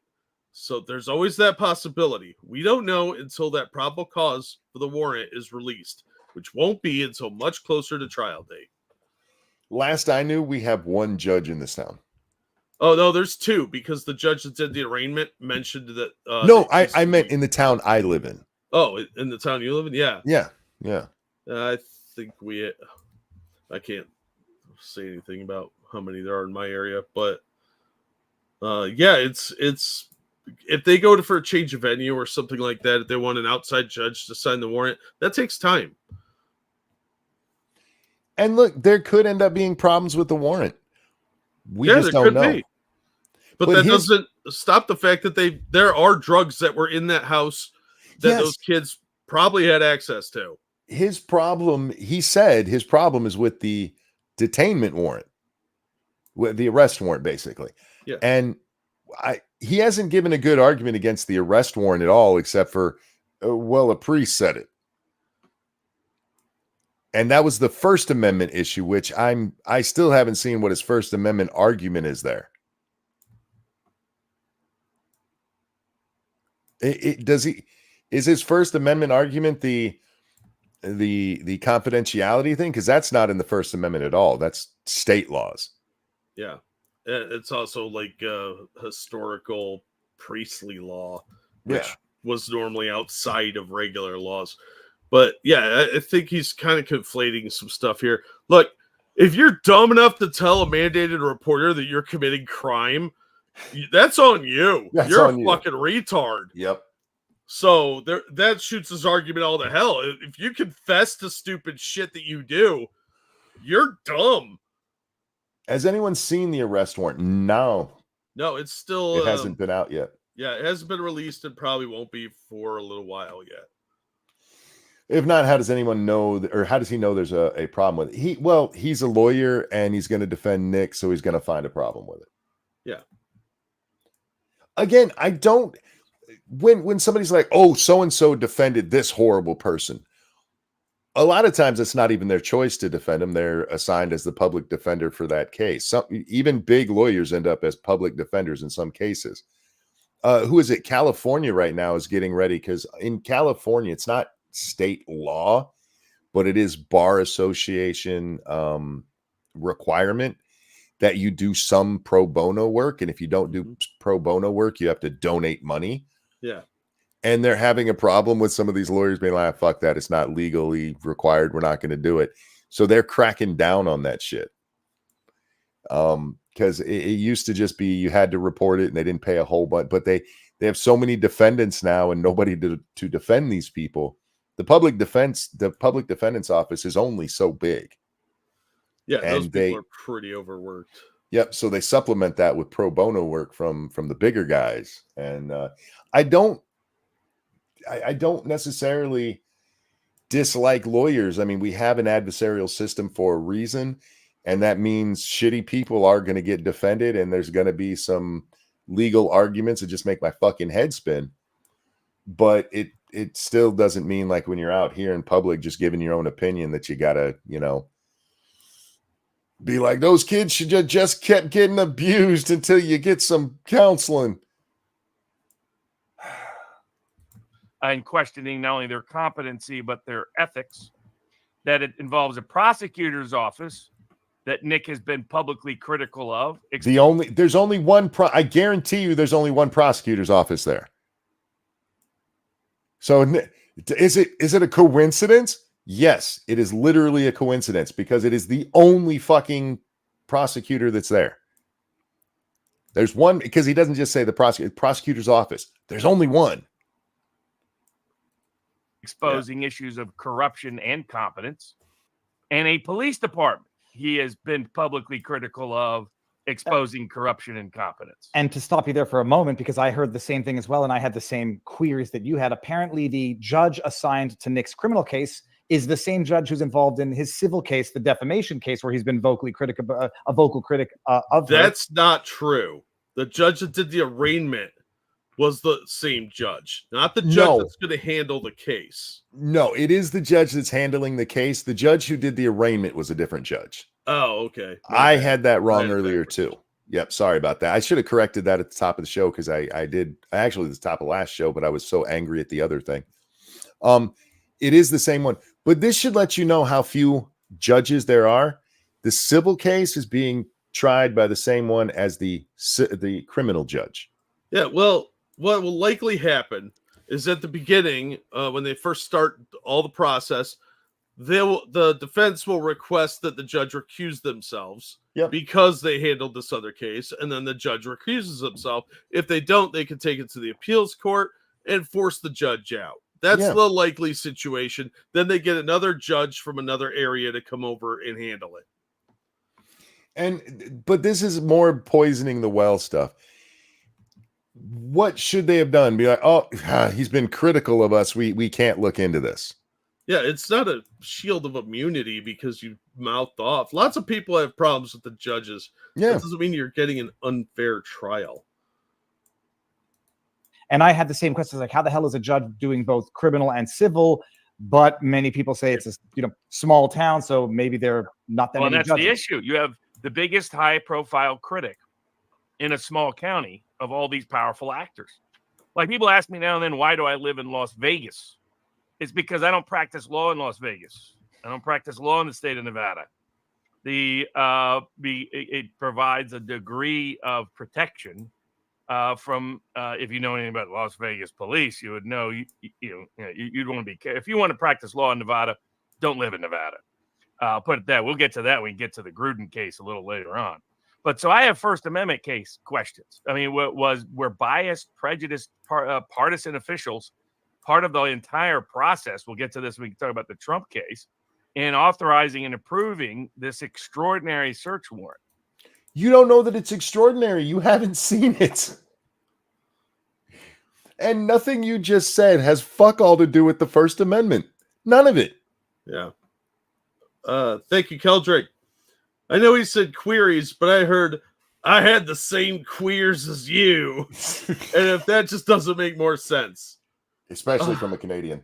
Yeah, well, I mean, Canadians used to be hardcore. Now, look at Trudeau. His argument seems to be that Nick is just being prosecuted for using his free speech rights to go after these people verbally. Yeah, until we see some evidence of that. Yeah, no evidence at all of that. None. The judge who was assigned this case didn't assign it to themselves. Yeah. Anyway. Then you get to and that could be discriminatory, selective, disparate under the First Amendment, all legitimate issues that also President Trump has raised in all of his cases. Then you get to the Second Amendment issues. I was curious, I was like, okay, why is there a gun charge here? He legally because he had a gun with controlled substances, and that's part of the Minnesota law. That's the only reason. Yeah. I don't think he quite understands that. Well, you can't have guns and drugs. I haven't watched the rest of this, so I don't know if that gets brought up, because this is all new from here on out for me. But if the drugs weren't found in the house and they do find the gun underneath, and like, oh, we're going to hit you with a gun possession charge, chances are that does just get thrown out on Second Amendment grounds. I don't know what the rules are for how you have to store your gun in Minnesota. In some places, they have to be in like a gun safe. I don't know what they are there in Minnesota, but there's a good chance if all they found was the gun, then yeah, there's no case there. The problem is the 25 grams of coke, the 8 pills of ketamine, and the shit that they didn't even identify that was in Kayla's bottle. There were 2 pills in her prescription drug bottle that weren't the prescription. And that went to jail with her. That's a really bad move. And not to mention she had gummies in there, which a lot of places you're only allowed to have in your pill bottle what it says in the pill bottle. Yeah, they'll hit you with another charge for that. Which, like I said, there's a lot of stuff they could charge these guys with if they want to stack charges. Also, the brown powder in the safe. Yeah, we don't talk about that because we don't know what that was. That was not identified. Yeah, I mean, I'm not saying it's black tar heroin, but I don't know. He had the right to possess the guns. He's got no criminal history of any category. And I thought, well, there must be something in the probable cause for detention that will say the guns were in the presence of the children or something like that. Nope. It's in his private bedroom, his personal bedroom. In the bathroom of that bedroom is where they found the substances and where they found a gun and some ammunition. It's like, how is that grounds for under the Second Amendment to charge anybody with a crime? Read the law, dude. You're a lawyer. What? You're a lawyer. It's against the law in the state of Minnesota to have narcotics and a gun. It doesn't matter how legal the gun was before the narcotics. In fact, it's illegal to say on a we know this from Hunter Biden, Jack, to say, no, I don't have a drug problem and buy a gun. You get asked about it. Snubber, thank you. On the Twitter, the anti-Rekieta lawyers are practically salivating, celebrating his downfall. The anti-Vic Manonia and Kyle Rittenhouse people also. For the record, I want this known. I don't have any sympathies for Nick right here. None. Because what he did was fucking stupid. But I wasn't cheering for his downfall, and I'm not happy it's happened. Yeah, it's tragic more than anything else. I feel bad for his kids. Yeah. Their lives are ruined out of this. It's going to be a long time. They're going to need psychological help because their dad is a fairly well-known minor celebrity, like an F-grade celebrity, but he's known all over the internet, on YouTube especially, and you know that other kids are seeing this or can look them up and find their dad and what this bust is. It's incredibly sad for them. I hope he gets his life sorted out. I hope he gets his addictions under control. But it's hard to have sympathy for somebody that had drugs all over their fucking house where their kids could come across them. And they've got young children. You tell me you never went through your parents' stuff when you were a kid? And do you hear how he's trying to downplay the coke? Yeah. I don't understand what this has to do with the Second Amendment. The drugs, man. It's the drugs. Yeah, they're a controlled substance federally, so there you go. And then you have the bail provisions that say because you've now been charged with this crime, you have no Second Amendment rights. You lose your right to possess a gun in Minnesota under their regular routine conditions of bail in Minnesota. That part, I'm actually with him on it. Yeah, you're innocent until proven guilty, theoretically. But bail conditions are not a new kind of thing. And if you want to make that argument, by all means, but what does that have to do with the gun possession part of it? He wasn't locked up because in the future he's not allowed to own the gun for a little while. You know what I mean? Yeah. It's not like he's taking something that happens after the fact to be like, yeah, so that thing they did at the beginning was wrong. This has nothing to do with the charge itself. I mean, other than the reason that they do that is because you were found with a gun and coke. So they think maybe you might not be trustworthy with a gun. What? That strikes me as violating the Second Amendment. And we've discussed this before. Remember the Oklahoma case, other cases. There is no constitutional history, and that's the standard under Bruin, of criminally punishing someone merely for possession of a gun. It wasn't merely for possession of a gun. I know you're a lawyer, but for fuck's sake, try to be honest. He is just completely glossing over the 25 grams of coke. Do you guys have any idea how much 25 grams of coke is? It's a fair amount. It's a nice little pile, Jack. Yeah. It's probably more than that. What is it? 26 point something. And that's just what they found. That's not counting what was used the night before. Or dumped in the toilet. merely because they've More than 24. Shut up, Pyrus. Less than 100. Both of y'all shut up. also been charged with possession of some illegal substance. It's only been illegal use of a gun at the time you possess or are under the influence of illegal substances or under the influence beyond the range of what's legal, such as alcohol. I think And that's usually in a state public by place. state, actually. It is state by state. Yeah, so he might be talking completely out of his ass here. I don't know. And clearly this is the law in Minnesota. I'm 99% sure he's not the only lawyer who's ever made this case. I bet you there is Minnesota state and probably even federal rulings on this. What? And I know, right? I don't think this is a brand new law. And so I think that the criminal charge of the gun charge against Rekieta patently violates the Second Amendment rights. I think. Okay, just for argument's sake, let's throw that one out. There you go. You just took off 364 days that would probably be concurrent served with anything else. Okay, you dropped the gun charge. You want to deal with the mountain of blow in his bedroom? Nope. Yeah, the child neglect? Which again? No. Look, keep secrets, kids. That's what he's saying. Yeah. Bail condition violates the Second Amendment right. Well, the gun charge is a gross misdemeanor, so 364 days maximum sentence. The big one is the possession of a controlled The other substance. thing is they use it as an enhancement for sentencing purposes on the drug charge. So there's a dual level influence of that particular aspect. And there's no allegation of any illegal use of a gun.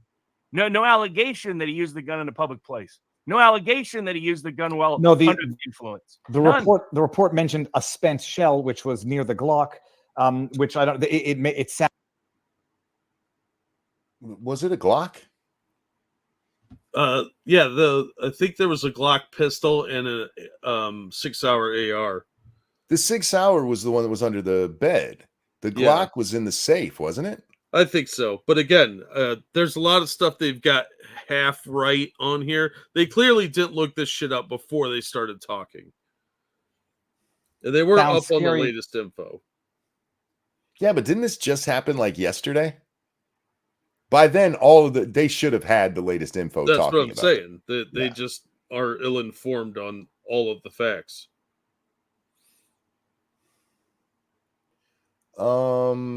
Think the Glock was the 22 in question. Yeah, but the one that was found in the bedroom was the 6-hour AR. So that is the offending gun.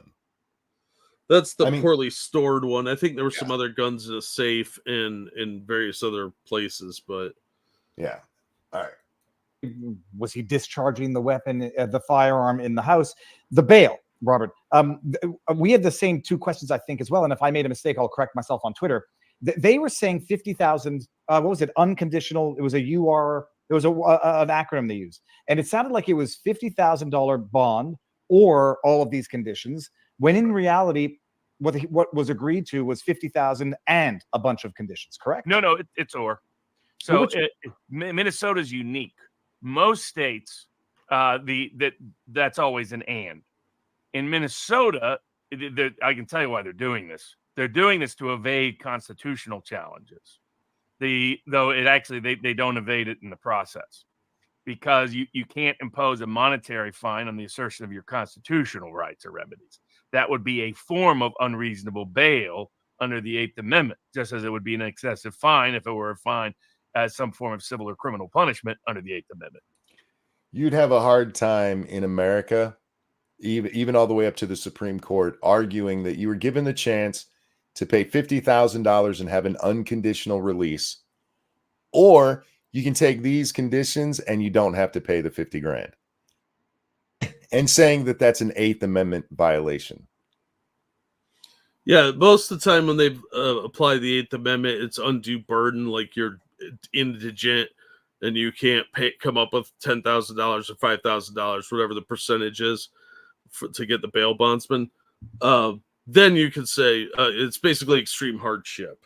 Yeah. And in this case, his conditions were the gun, which again, that's something he's agreeing to. He could pay the 50 grand and be able to keep a gun. It's no gun, no alcohol, no drugs, and you got random checks, and you got to check in with the parole officer. Yeah, That's he it. agreed to these conditions. Yeah. And our court has a long history, and you see this a lot with like federal funding, right? Where like the federal government can't tell the states what to do. We can tell you if you want our money, you have to do this.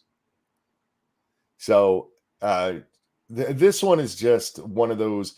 He could eventually win an argument like this. I just, at this point in time, no court is going to go with that.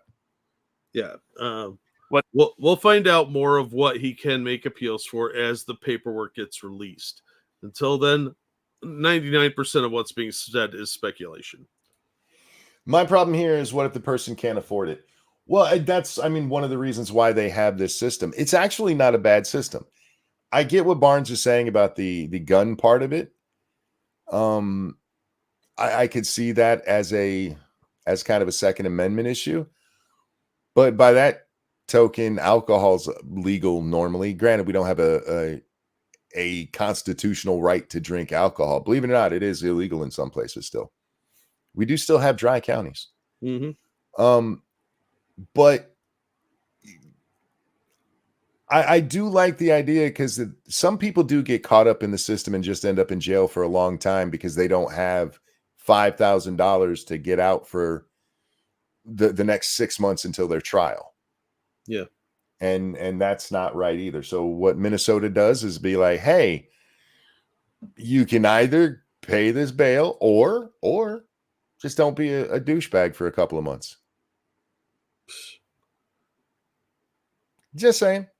Just saying. I'll do what I want. There's more to that if you guys want to go watch it. Oh shit, I closed it so I can't link it. Hang on. But I'm done talking about Rekieta for a while. I'm watching these lawyers and their bad takes, especially after we just watched Legal Mindset. Some of you guys aren't lawyers. You're giving opinions that aren't right. Really? That dude just said that you should let children get abused until you get your proper counseling. I feel like I'm okay not being a lawyer in this instance. Yeah. Well, and again, a lot of this is speculation simply because nobody knows anything. Yeah. So there's the link for you guys on YouTube, Rumble. Here it is for you guys. But I'm until somebody else pisses me off on this, I'm done talking about Nick. If you have anything else to say, let me know. I find the whole situation tragic, and I hope everybody gets the help they need. Yeah. I hope those kids get a stable home life. Yeah, and I hope they can recover from this. I'm more worried about the kids than I am about Nick. So far, I'm not impressed with his response to this, and I think he has a long way to go before things are really back to where I would say is respectable. In his video, Legal Mindset, one of the points he makes is that this has permanently damaged Rekieta. And that is true. His brand is permanently damaged from this. Oh, it yeah. Just is. I don't give a fuck about his brand, though. I care about Not those at kids. All right. Why are you doing this to me? We're going to talk about Wendigoon, and I was going to bring up his picture, but that picture sucks. All right, let's do this one. Which one's Wendigoon again? I'm going to show you in just a second. Oh. Wendigoon is a YouTube creator who did the video on Ruby Ridge, and he did one on Waco. He did one on the Boys on the Tracks. Most of his videos, though, are about horror. I got to make sure I pronounce I got to enunciate that one really well. Horror things like movies, web series. I think he's even done some books. He's a good storyteller. I like his videos. He looks familiar. Am I following him? Probably. I know I've sent you his videos. So the other day, a creator named in praise of shadows, makes a 3.5 hour long video. Oh, what now? A 3.5 hour long video about how conservative horror movies suck. What the fuck is a conservative horror movie? Friday Ah. the 13th? Well, he starts out the video, or at least very early in the video, he spends a very large portion of time talking about this horror convention that went on that Kevin Spacey showed up at. Dun, dun, dun. And there was a conservative guy there who talked about the convention, but he acted like he didn't know Kevin Spacey was there, even though Kevin Spacey was there. Did Yeah, he Kevin spends up. Spacey announce he was there? He's on. I mean, there's a big display for him on like the second floor, and he was there. I don't fucking know. I don't know what that has to do with conservative horror movies. Is Kevin Spacey in conservative horror movies? I guess, but he then in the middle of this, in what he calls chapter 4, he stops to shit on Wendigoon for half an hour. What? And we'll watch part of it, but his complaints with Wendigoon are that he grew up rich and he made a lot of money for himself when he was very young. He wears Hawaiian shirts. Oh, son of a bitch! That's a dog whistle. He used to go by the name Boogaloo Boy, and there's some evidence that he might have kicked off that whole Boogaloo Boy crap. That term's been around But for a while, though. he distanced himself from it when, I mean, and this is public knowledge. The guy even shows Wendigoon saying it. He distanced himself from them. But Jack, even though he's always worn Hawaiian shirts, the Boogaloo Boys wear Hawaiian shirts, and Wendigo didn't stop wearing them. Oh, did he condemn Charleston? Charleston lately, or Charlottesville rather? Charlottesville, yeah, no, I don't Yeah. think he's done it lately. So Oh, it's son of a fucking- bitch! He's clearly a war supremacist. So we have that. We have the money. What was his third complaint about him? His friends. His friends suck. Wendigoon has bad friends, and one of the examples he uses is so fucking bad. But anyway, this is Wendigoon on this fray or on the screen. Now, this asshole got so much backlash for this that he cut it from the video. Really? Yes. Is there an unredacted version floating around? Of course. Yeah. Isn't the internet a great thing? Really is. This is our hero. I need a hero. Oh my god. Oh my god. He looks like the guy that's gonna get sand thrown at him at the beach. I think he's just mad that Wendigoon can grow proper facial hair and not look like, an extra from the Blue Oyster Club. Right? Good God Almighty. Can I also point out he's wearing a Hawaiian shirt? Oh, he's probably doing that to mock him. I'm but, sure. Now, it's lazy. he goes on Twitter with this long rant where he admits that he made some mistakes in the video, but he still thinks it's very important to bring this up. I tried to read that, dude. I really did. And it was just a bunch of me. I'm so important. I wasn't actually wrong. You just misinterpreted it. It was such a ignorant statement. It really was. Keldrick, thank you. In praise of Shadows was wearing a Hawaiian shirt while he talked about it all the time too. I don't know if it was him making a statement, but it was really fucking retarded either way. Yeah, because remember, you've obviously seen it. He calls this dog whistling to the Boogaloo Boy. So clearly he's a racist. Well, I mean, yeah, clearly. All right. So this is chapter 4. Wendigoon. Dun, dun, dun. There should have been a dun, dun, dun played through here. Yeah. Wait till you hear this guy's voice, Jack. It's super Nope. heterosexual. Dun, dun, dun. If you're not aware, Wendigoon is a If you're not aware, bruh, that is the We should have started fakest. that with actually. If you're gonna do that voice, you can't show yourself on screen because we can tell that's not your real voice. Yeah. When Robert Stack was on Unsolved Mysteries, that's his real voice. He wasn't putting that on for the camera. When you just talk like this so that you try to sound a little more, I don't know what you're trying for there. I'm totally masculine, guys. Is that what it is? Is he trying to sound masculine? Trans masculine, maybe.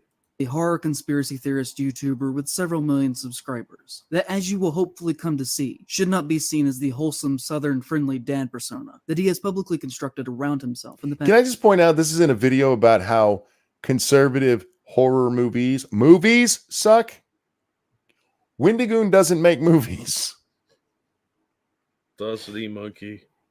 Several years. And that, like many people who talk about being Christians as much as he does, has a dark past with deep ties to far-right extremism. Dark past, Jack. A dark past. Oh, dear Lord. He's making this guy sound badass. I don't know what he's talking about. Wendigoon looks a little doughy, but if you were to describe it, I'd think he was like running around in military fatigues, chomping on a cigar, looking like Nick Fury. Do I need to remind you what the charges were against him? He's a rich kid who also made his own money. He wears Hawaiian shirts and he has friends. I think the part that really is upsetting is the has friends. Yeah, no doubt. You know who, maybe this, I don't know if when you saw Wendigoon, if it reminded you of seeing him before. Yeah.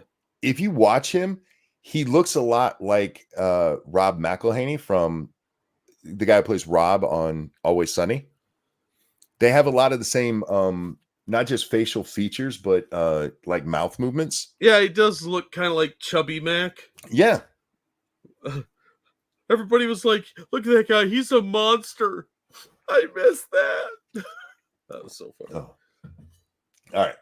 On a base level, his work has never been of personal interest to me. We share a similar focus. You spent half an hour on it, bro. Jealous much?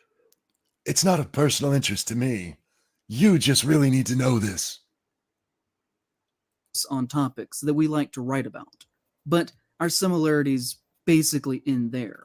Yeah, he's interesting and entertaining. You're not. Yeah, you're trying to sound all mysterious. Like he's trying to do the dark, serious Mr. Mystery voice. Yeah. I fucking hate that. Like it's so bad. I know things. See, it's like a half whisper. Yeah. Like somebody's trying to tell you a kind of a secret, but it's not really because even they know it's not. Oh, well, let me just explain to you how it's really done. CMK Ultra came in and put the fluoride in the water. I actually blame ContraPoints for this because a lot of people found out who ContraPoints was from the mass marketing campaign that she paid for to, have people pretend it was news. Yeah. And one of the things they all said is her highly stylistic videos where she talks in very much ContraPoints is a male. Yeah. But talks in a very similar cadence, very similar tenor, and with just weird colors and shit happening in the background. So many of the bread tubers do this shit. And this guy is absolutely a bread tuber. Well, it's something you learn in like drama class, but not broadcasting class. It's something you learn in junior high drama class. Yeah. By high school, you should be more fluid in your delivery. You would think so, but here we are. I have no need or desire to hear 5 hours of opinions on Blood Meridian from a 21-year-old millionaire who got famous around the age of 19.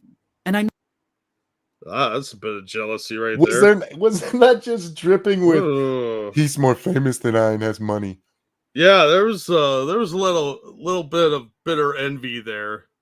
I can't remember if it pops up during this part, if it was in another part of the full video, but he spends quite a bit of time whining that there's some months where he only makes $200 on YouTube. Yeah. Do you guys see what's really going on here? All this is making me want to subscribe to Wendigoon. Wendigoon he does very good videos. If nothing else, I highly recommend the Ruby Ridge video, the Waco video, and the Boys on the Tracks video. They're Yeah, really, so really he's good. got a Yuba County 5. I'm gonna have to watch that. Yuba City Boys is a That- fascinating true crime story. Yeah, I don't mention that one because it's not as well known, and I don't think we've ever talked about it. He No. did a really good video on that one.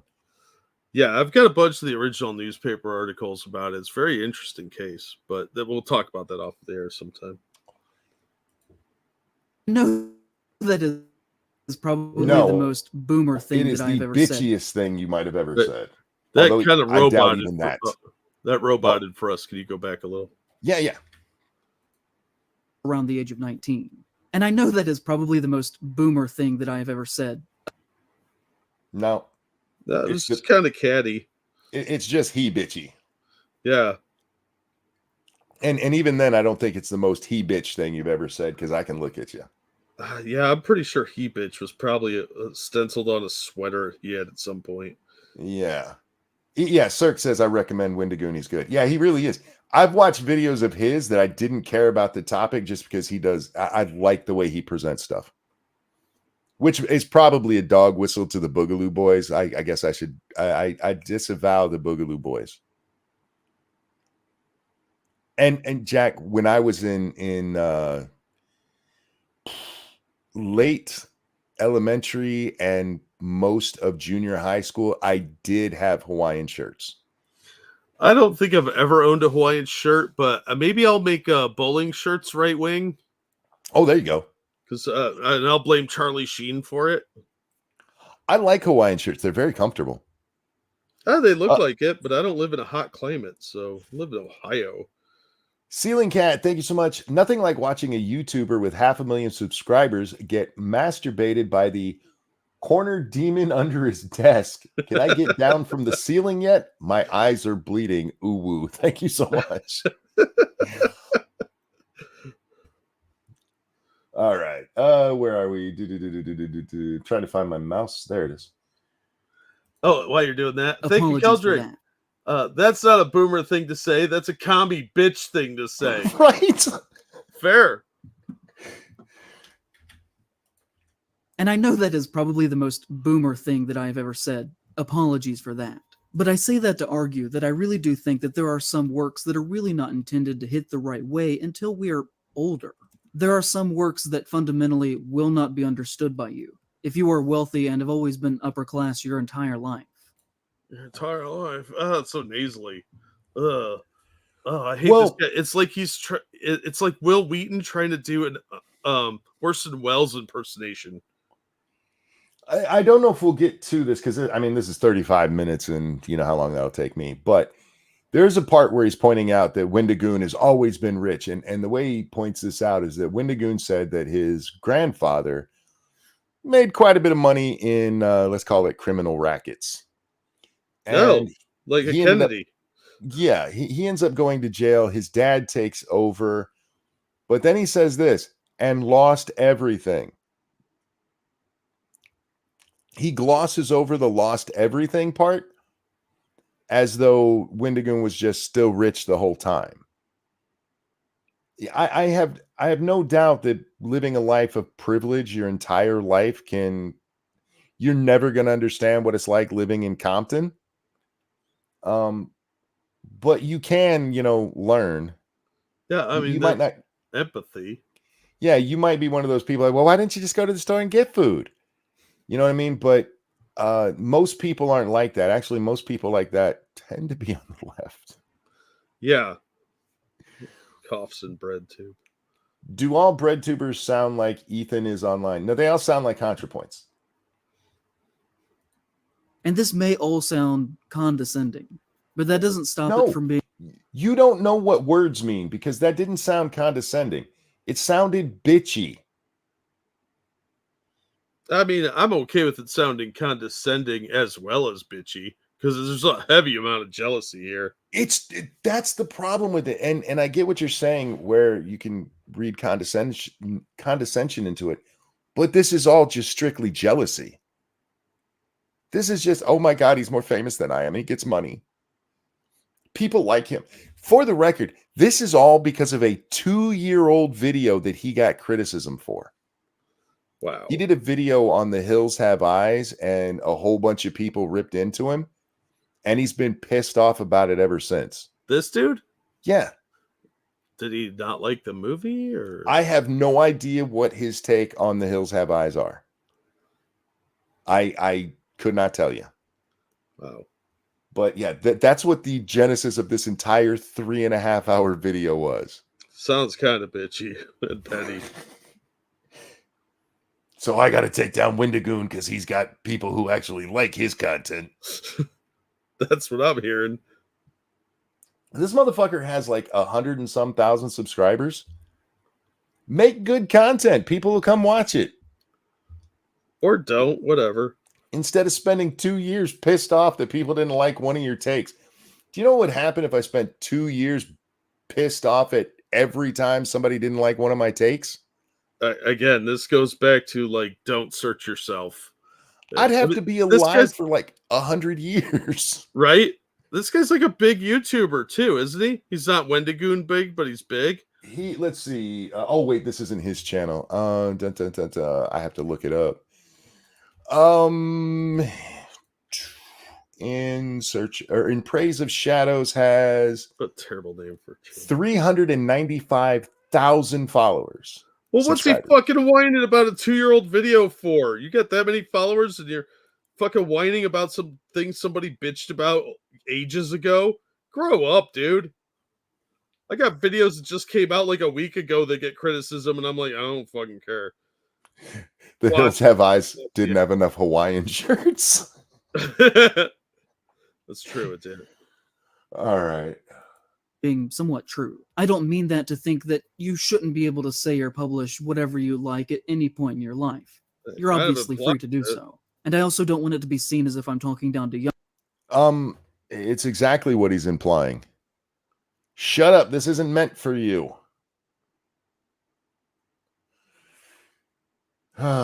Maybe you're just not old enough to get things yet, homie. That does look like a fake mustache. Just saying. Your life. You're obviously free to do so.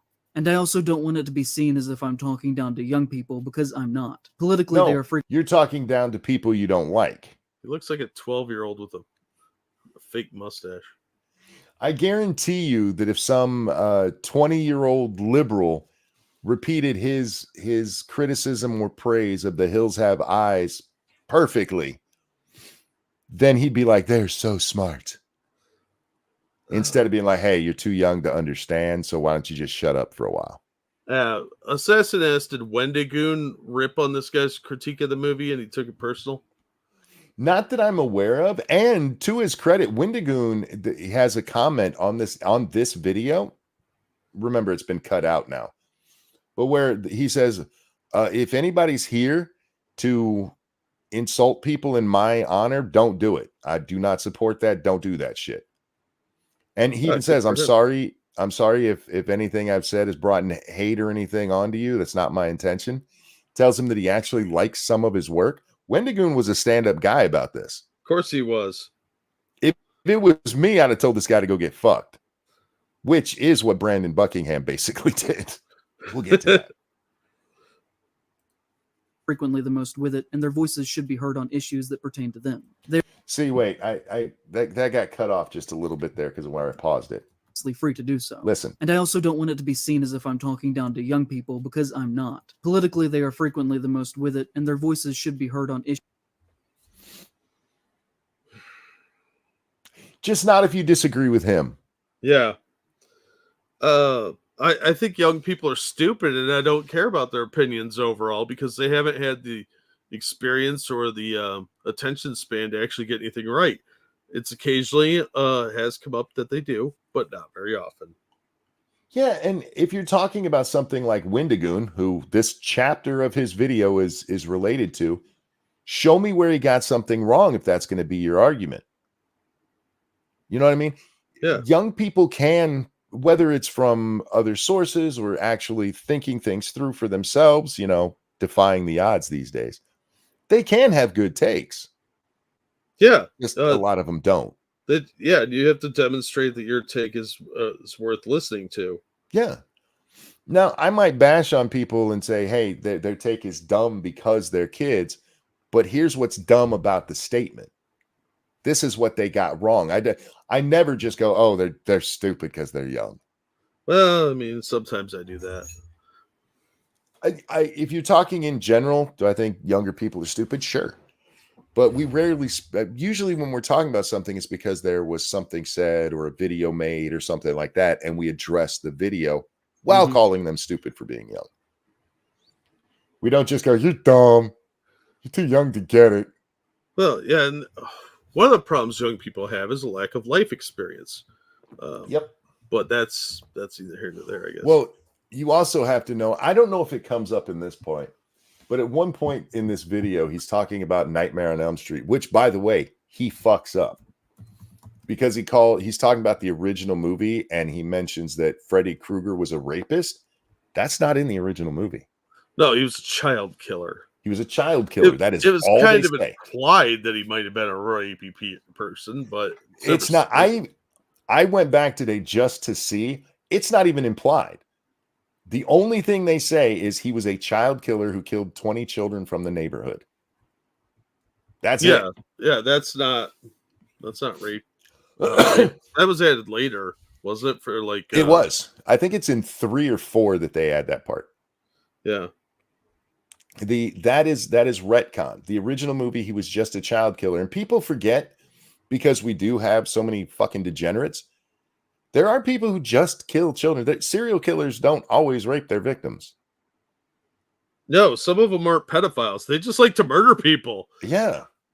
But his argument is that what Wes Craven was trying to get across there is how ineffectual the police are, including when Nancy's having to fight for her life. He doesn't even say her name because I don't think he knows the movie that well. Probably not. And the police are literally just outside and don't help her. Did he watch the movie? I don't know. They're literally right outside and they don't help her even though she's screaming. Like they couldn't get in the house. There was a supernatural thing going on. Yeah, duh. Oh, yes. Nightmare on Elm Street was just a critique of how much the criminal justice system sucks.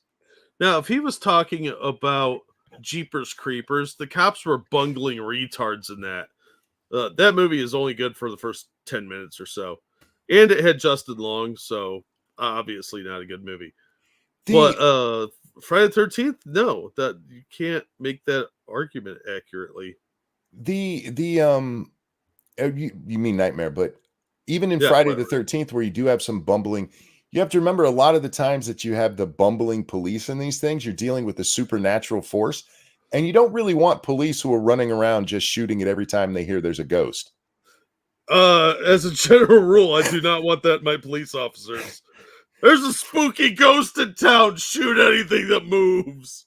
Yeah, you're sitting in a police office and some dude runs in and says, I dug up Jason Voorhees and lightning hit him and he's alive again. The right thing to do is probably to put that guy in jail until he sleeps it off. Yeah, that was part 6, by the way, you guys. But yeah, they didn't want to believe that Jason would come back. They're in denial because they don't want it to be true. So, and of course, he sounds like a raving lunatic at the same time. Thank you, Keldrig. Wendigoon has been consistently polite and dignified in his response to criticism, even when he should push back harder. And unfortunately, I think that just makes these salty bitches more mad at him. Probably. I mean, if you're going to deal with criticism, the way he does it is probably the most healthy way to do it. Yeah. I just think telling somebody like this, I mean, we're a minute and 23 seconds in, and how many times have we had to stop to call this guy retarded? And moderately gay and effeminate and childlike. No, actually, he is gay. Oh, he is? Yeah. Oh. Brandon Buckingham called him low testosterone, and this guy took it as a gay slur. That's not a gay slur. There's plenty of guys who are gay who have testosterone. Yeah, there's bodybuilder gay guys. I mean, what are you talking about? That's kind of homophobic, really. It's very homophobic, but hey, you gotta. It's like the Keppels thing. Mutahar makes his video. None of the people who've critiqued it have actually critiqued anything he said in the video. He was homophobic in the thumbnail. The thumbnail? How? Oh, have you not seen that controversy? No. Oh my god. I've heard vague allusions to it, but I didn't. He used an art picture. There's this guy, I forget his name, somebody in chat will know it, who makes all of these drawings of internet people, and he always makes them look kind of like shit.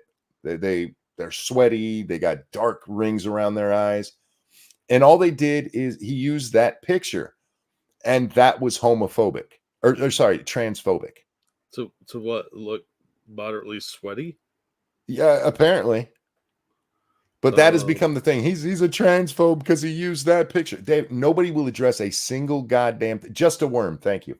And Just a Worm, the guy who made the picture, had to leave social media because he got so much backlash of people calling him a transphobe for the drawing. Because, well, what if they were just done watching trains, if you know what I'm saying? I hear you. Here's the thing.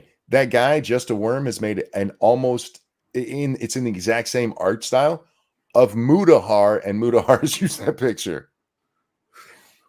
But no, him using the Keppels one, that's just transphobic. Fucking retard. Man, the left are so soft. Anyway, back to dumbass here. Issues that pertain to them. They are looked down upon too often in our culture. What I'm talking about here pertains to the very act of writing itself. And with that, perspective. And I don't know if you can actually really truly be a...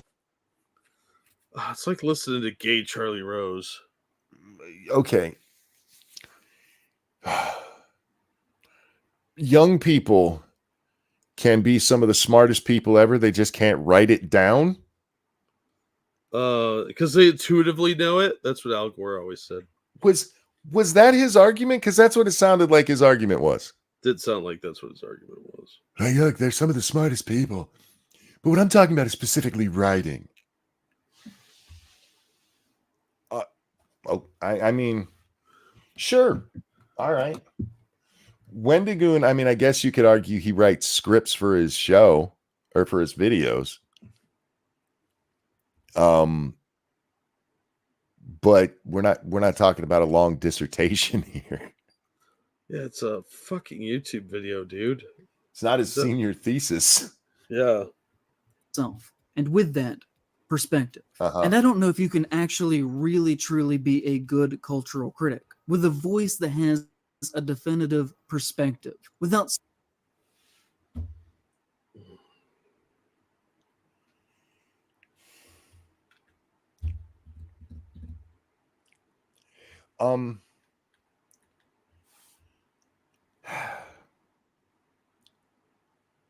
Did anybody else just get hit by the irony train?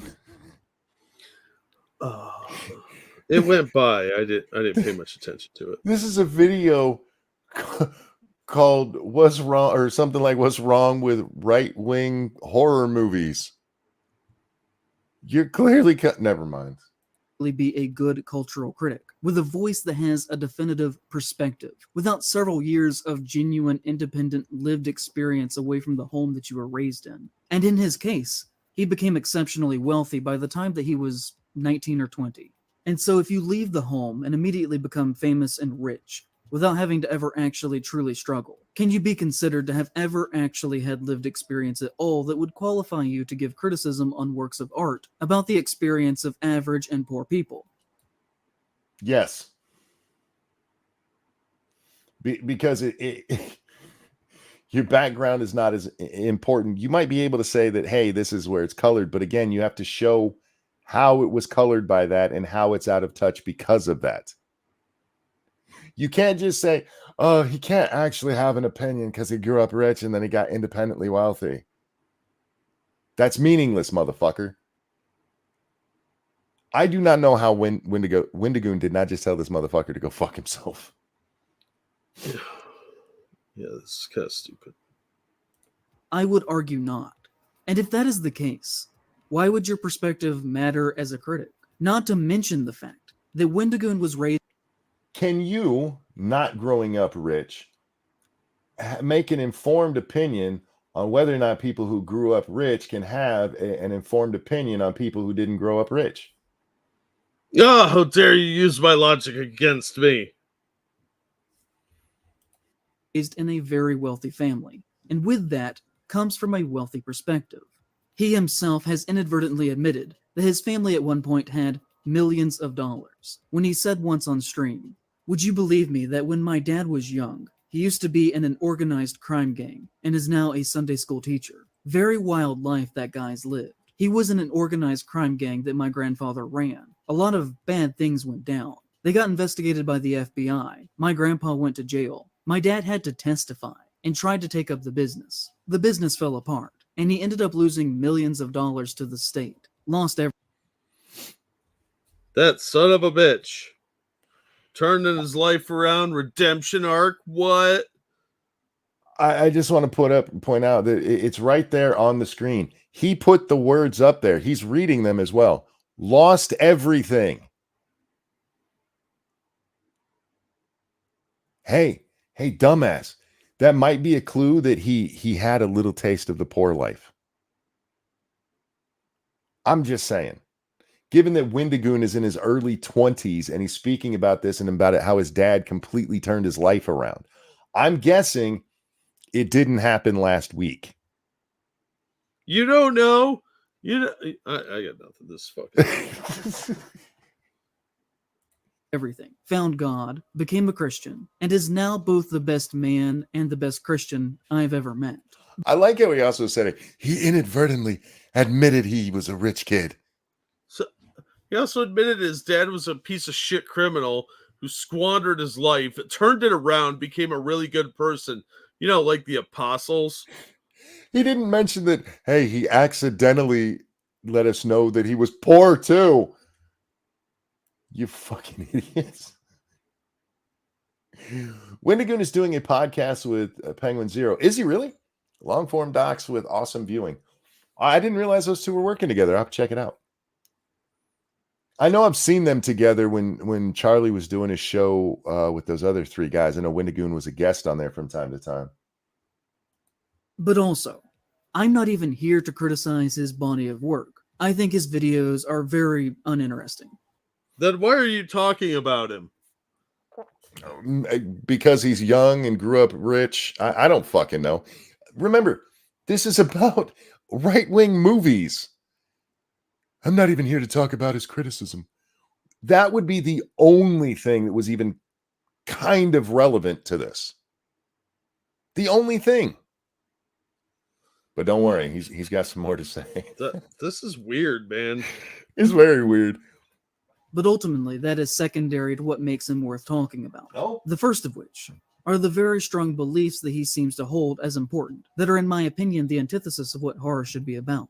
There are many things that are red flags that we could talk about, from the bizarre. Do you see the problem? Before he even says it, can y'all guess what this guy has a problem with the picture on the screen? Anybody want to take a shot in the dark? Pun intended. Of what horror should be about. There are many things that are red flags that we could talk about, from the bizarre gun ownership, the flagrant use from my perspective the of his bizarre religion, gun ownership, As opposed to the ordinary gun ownership. I don't know. I mean, you're not supposed to like guns at all. Bizarre gun ownership. He's secretly in love with him. He secretly wants to be him. He wished people cared as much about his opinion as they do about Wendigoons. Apparently. But his frequent use of "in my perspective." Yeah. Look, there's times I watch videos and somebody says "however" way too often and it pisses me off. But not enough to make a video about how much they suck for saying "however" all the time.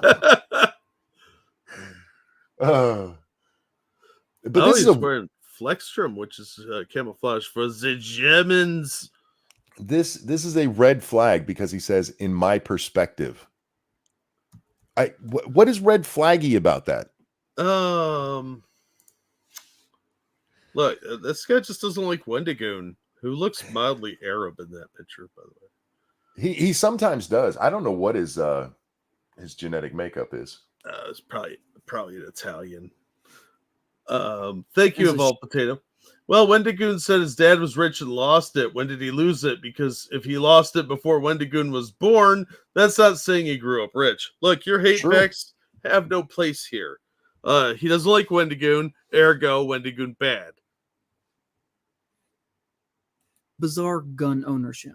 The flagrant use from my perspective of his religion as a shield from criticism, to the belief that he doesn't use his religion as a shield, by the way. I've seen many of his videos. He occasionally points out that it's important to his perspective. Yeah, that's not hey, using it as a shield, though. No, he's explaining himself. And That's a bitch. I know, right? And can we just pause for a moment and say that, or talk about the fact that he's saying Wendigoon should not be talking about horror. He's missing the point of horror because of these things, which he just included his Christian morality, which most horror, especially until the 90s, is all about morality. There's a reason the virgin lives. Yeah. Look at Friday the 13th. It's all about Jason. He drowned because the two of the counselors were fooling around, and now he's back to kill anybody that's having premarital sex and doing drugs. It's a PSA, for God's sake. I mean, horror stories have been used to push morality forever. Yeah. Christ.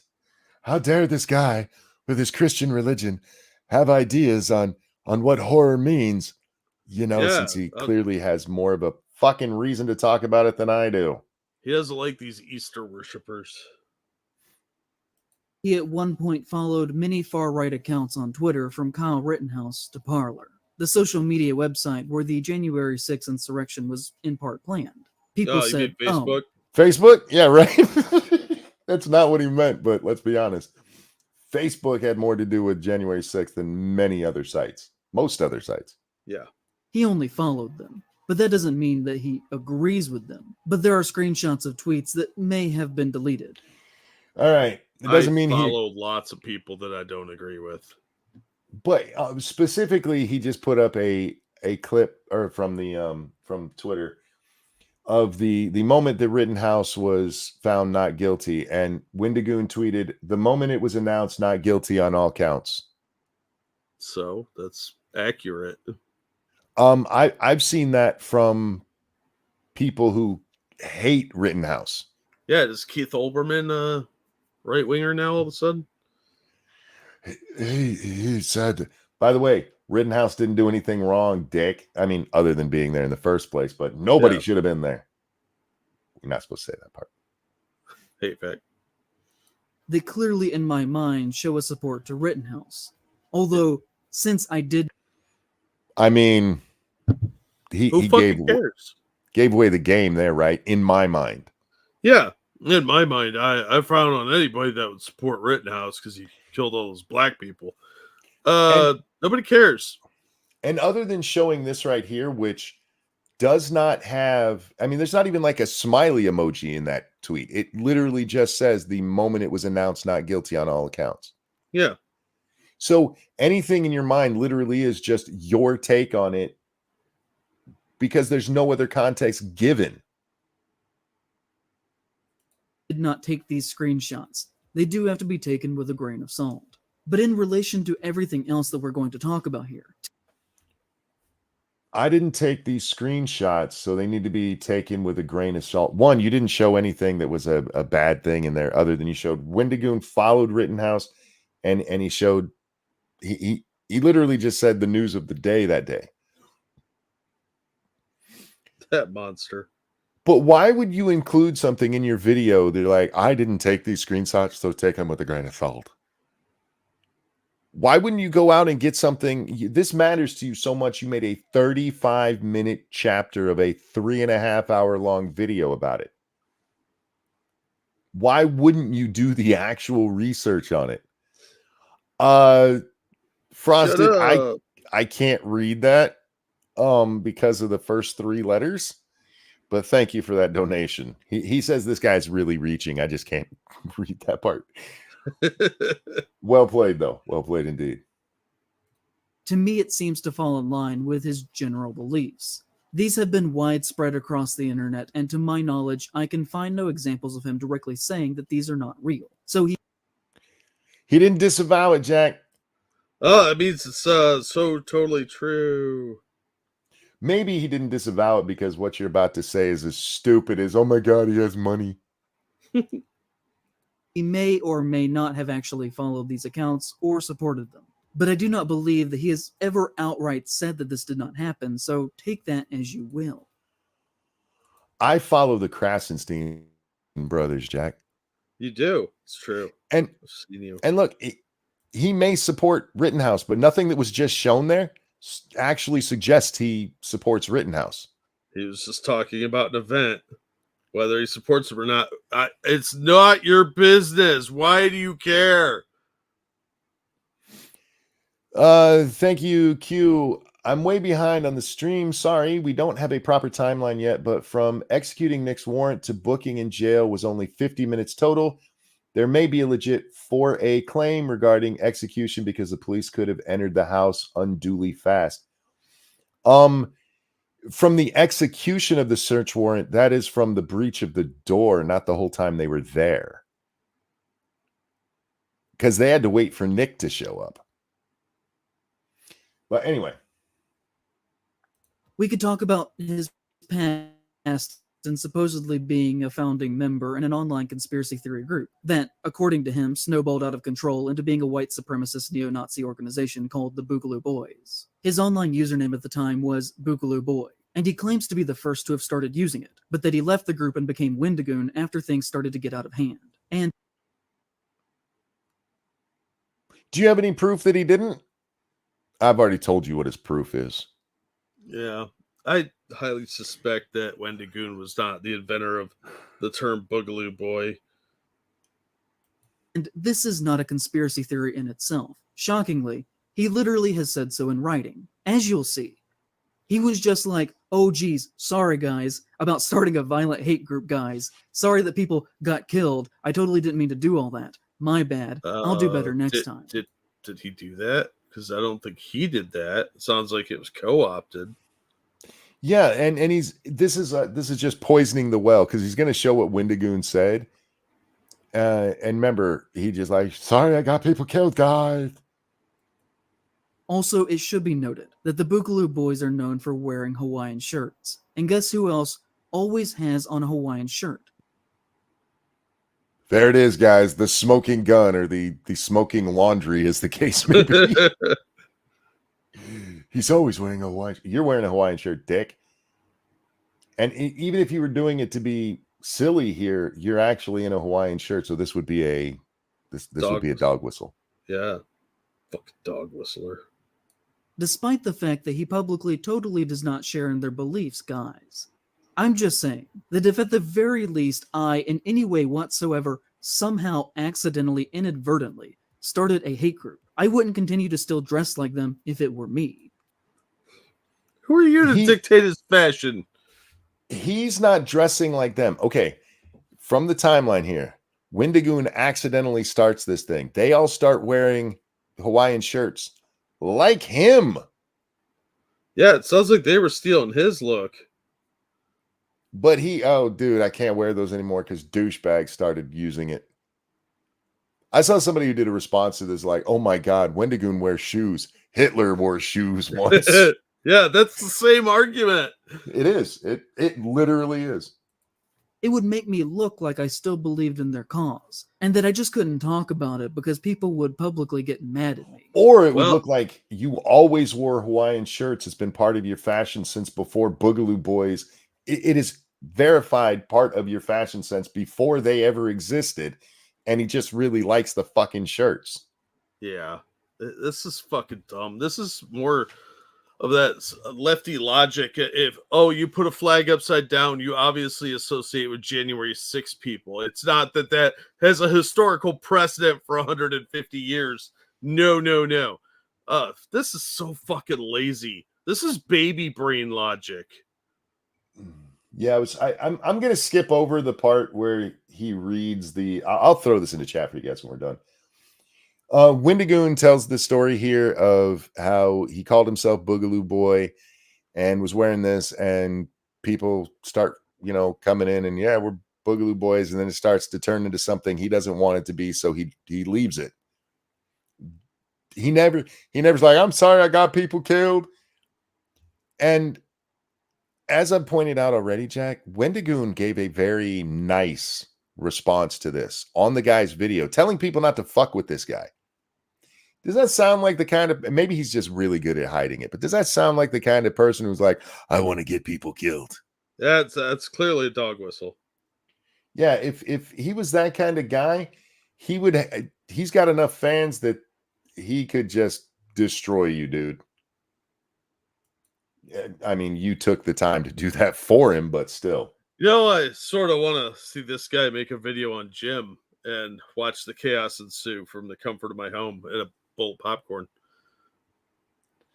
It became something I didn't want to be a part of, and so I left. I dropped the name and took a break and decided to talk about things I enjoy, like conspiracies and movies under the new title Wendigoon. What a motherfucker. Oh, the son of a bitch. Listen to that. And he's got money. Oh, even worse. He's rich. How dare you be successful when I'm a boring, unfunny, uninteresting loser who can't do anything? So, do you remember when armed men were arrested a few years ago for planning the kidnapping of Michigan Governor Gretchen Whitmire? Oh, you mean the feds? That was the Boogaloo. Whitmer. You couldn't even do the fucking research to find out her name is Whitmer. No, it's Whitmire. now. She has to change it. It's been settled. Do you remember when white people showed up at the George Floyd protests and caused property damage and violence in the hopes that black people would be blamed? I remember Antifa. Yeah. You mean Antifa? Yeah, we talked about that on a nightly basis for several months. Yeah. Yeah, because it was like the black people knew to go home once the sun went down. It was all the dumb whiteies out there. Yeah, it was all the criminals stayed. That was the Boogaloos. A great deal of their members were spotted in the Capitol during the January 6th insurrection. In 2020, they killed several police officers in a drive-by shooting in Oakland, hoping that black people would be blamed for the violence, in an attempt to create racial tension. So all of this stuff that happened after he left the group and disavowed it. That's son of a... And he wears those Hawaiian shirts, Jack.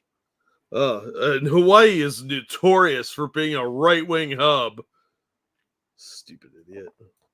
The reason they use the word Boogaloo is in reference to a meme that says Civil War II Electric Boogaloo, obviously in reference to the 1984 film Breakin' 2 Electric Boogaloo. Okay, so let's take a closer look at some of the phrasing of his official statement. First off, I have tried and failed to find any connection to the word Boogaloo to Che Guevara. Yeah, he does say in his statement something about Che Guevara used the term Boogaloo. I honestly don't know. Maybe he liked Breakin' too. But given that this guy couldn't even do research on his own on tweets, anything he says in this part, I have suspicions that he didn't really look. What? In fact, when you Google Che Guevara Boogaloo, you just get things related to Wendigoon. When you type in Che Guevara word for revolution, you get things related to Wendigoon. Che Guevara died in 1967, and the earliest example of the word Boogaloo that I can find was in 1966, in relation to the... A year before he died? Almost gives him a time frame to work with there. Musical style. So I would wager that that is more than likely a lie, to cover his actual intentions and sympathies that he held as a seemingly just because this asshole couldn't find it on the internet means it doesn't exist? Or, and I'm just throwing this out there, maybe he heard that and ran with it, not realizing that it wasn't true. Yeah, or maybe it's just not online in an easy to find format. Because not everything is on the internet. I know that's shocking. But sometimes you have to go to these old things called books. I just point that out because later this asshole is going to do that. He is going to just repeat some shit he heard online without doing any research on it. Why would he want to do that? Yeah. According to the Center for Strategic and International Studies, the word boogaloo began to appear in online forums related to hate content on 4chan somewhere between 2010 and 2012, when, Wendigoon would have been about 10 to 12 years old. Specifically, I have seen multiple times. Once again, you're using the internet. You kind of making my point here. I don't know where he's gonna come up with his time frame there. That's Center for whatever studies. I don't think he knows where he's getting this shit either. Please understand, a lot of these groups that the Center for this and that, especially if you just find them online, are a bunch of bored fat housewives who just hate the world and make shit up. Yep. I mean, literally, when you see them, you're like, oh yeah, that's what I figured. They're either wine cat moms or fat bored housewives. That it is believed to have been born on gun-related forums. Of course. I can find no evidence that within their organizational structure that they have any allusion to their values starting or being connected to Che Guevara in any capacity. So claiming Violent terrorists had no kind of connection to Che Guevara. Weird. It's like the Weather Underground doesn't exist. Shocking. Okay. he was the first to start using it, or among the first, is not true, and is frankly a bizarre claim to make. Okay, you've already pointed out that he's young. Lots of people, when they first get an idea, think they're the first to have had it. That's just the way of things. Yeah. I mean, they're well, I guess it's not ongoing anymore, but there was an ongoing fight between Ronnie James Dio and who's the bassist for Kiss? Paul Stanley? No, the bassist. Gene Simmons? Gene Simmons, thank you. Over who came up with the devil horn hand movement or hand gesture. They both claim to have been the ones who started it. Well, it's an old ward against the evil eye from Italy, so neither of them actually invented it or anything. No, made it popular in metal. Yeah, I think Dio technically wins that one, but they've been arguing about that forever. Yeah. So people come up with similar ideas and even at around the same time because of things going on around them, and it's perfectly possible he thought he came up with Boogaloo. Yeah. In this context. And maybe he's right, maybe he didn't. Who cares? Who fucking cares? But why does it matter?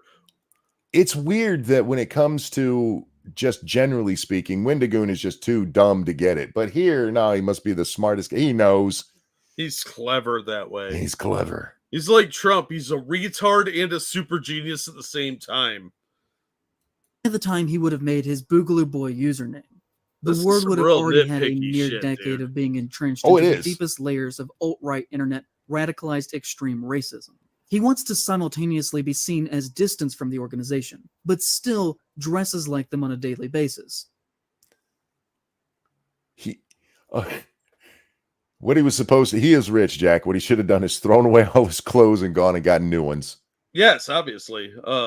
Donate them to really poor people so they can be associated with the Boogaloo Boys. Then that won't make him look bad at all. No, I think anybody that wears a bowling shirt is associated with Charlie Sheen and probably has the HIV. That's the logic we're looking at here. This guy's an idiot. Using his own logic, he purposefully wore this shirt for this video. Yeah, it's a dog whistle. Clearly, he is glad Gretchen Whitmer was almost kidnapped. Maybe he was in on it. Dumb motherfucker. It's not an SS uniform, for fuck's sake, right? Or is it? And fully takes responsibility in claiming that he started their movement that was already in motion at least 7 or so years before his involvement. No, you didn't show that there was already a movement. You just showed that the word had been used. Two different things. Yeah, very different things. Which to me just kind of seems like he enjoys taking the credit for that. As historically, he already had an out that he was in middle school when it truly actually began. And if he's lying about these things, it just makes me wonder, what else is he lying about? And the difficulty in seeing the lies and between the things that are true is always the point with these kinds of people. These people? kinds of people. Wow. I really hope that Wendigoon is Arab now. Oh, okay. Who say, for instance, that they do not believe in far-right hate, while doing something else at the same time, such as wearing a distinctly coded Hawaiian shirt that would be understood by the initiated. Is the code in the dog room whistle. with us now? I just want to point out nothing that he said, nothing that he's done, except wearing that shirt. He's still out there terrorizing people with his Hawaiian shirt. With all that Hawaiian-ness.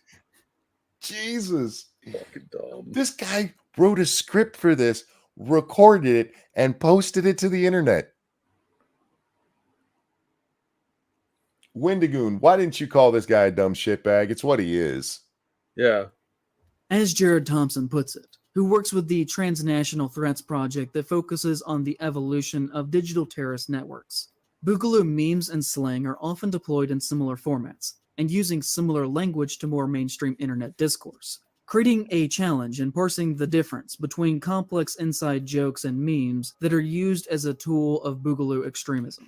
You didn't show any jokes or memes. You're literally just talking about his fashion sense. I didn't miss anything, did I? That where he showed. If you missed it, I blacked out and missed it too. I don't really know what the fuck he's talking about. Oh, he's Cherokee. That makes that. That's you can't be talking about them people like that. What he's gonna do next? Call him a savage? Oh yeah, or he's gonna scalp people. Oh God! As Scribelight would say during TEDx bingo, misreading, mind reading assumes motive. Yes, yes, absolutely. Then Wendigoon would go on to say that the organization was corrupted by the left and the right equally. But I can find no evidence that the left ever tried to co-opt an organization. Disney? The media? Take your pick. I mean, I found no evidence that the left has tried to infiltrate an organization. The FBI with the Boogaloo Boys? Yeah, I don't know. ADL and NAACP. Nah, bro. That actively desires a race war within America.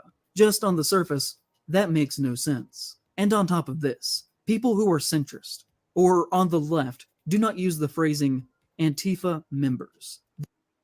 Yes, they do. Yes, they say do. Antifa super soldier. No, you guys are the idiots who refuse to admit it's a group. We're not a group. Just all the same people show up to burn shit down all the time. We're a collective. We're collective. We're the Borg. Nobody who's a centrist or a leftist calls them members. Shut the fuck up.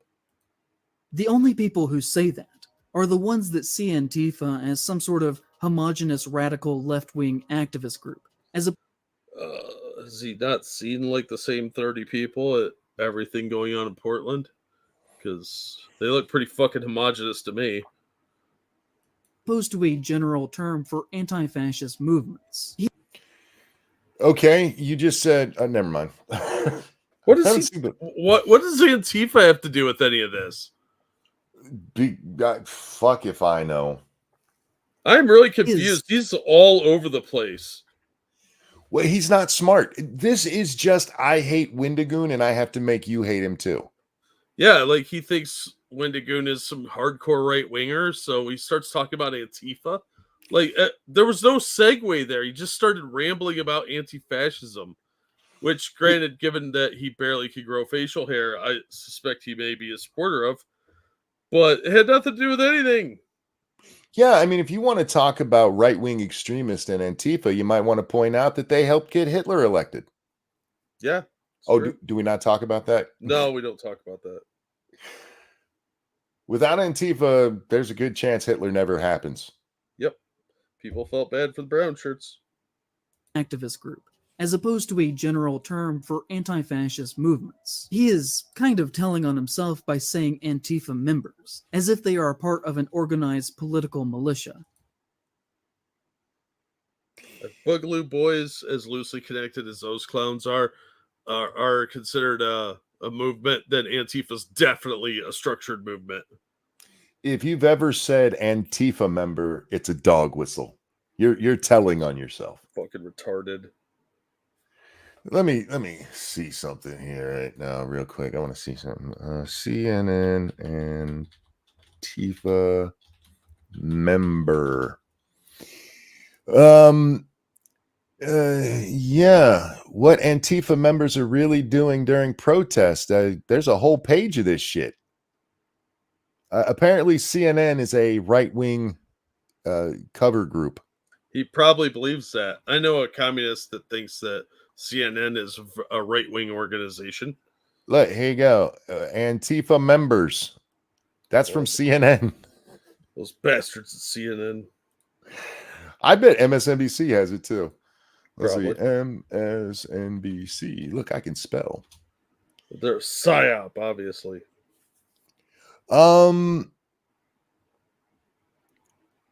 Actually, they're taking the same tone he did here. It's oh wait, members of Rose City Antifa.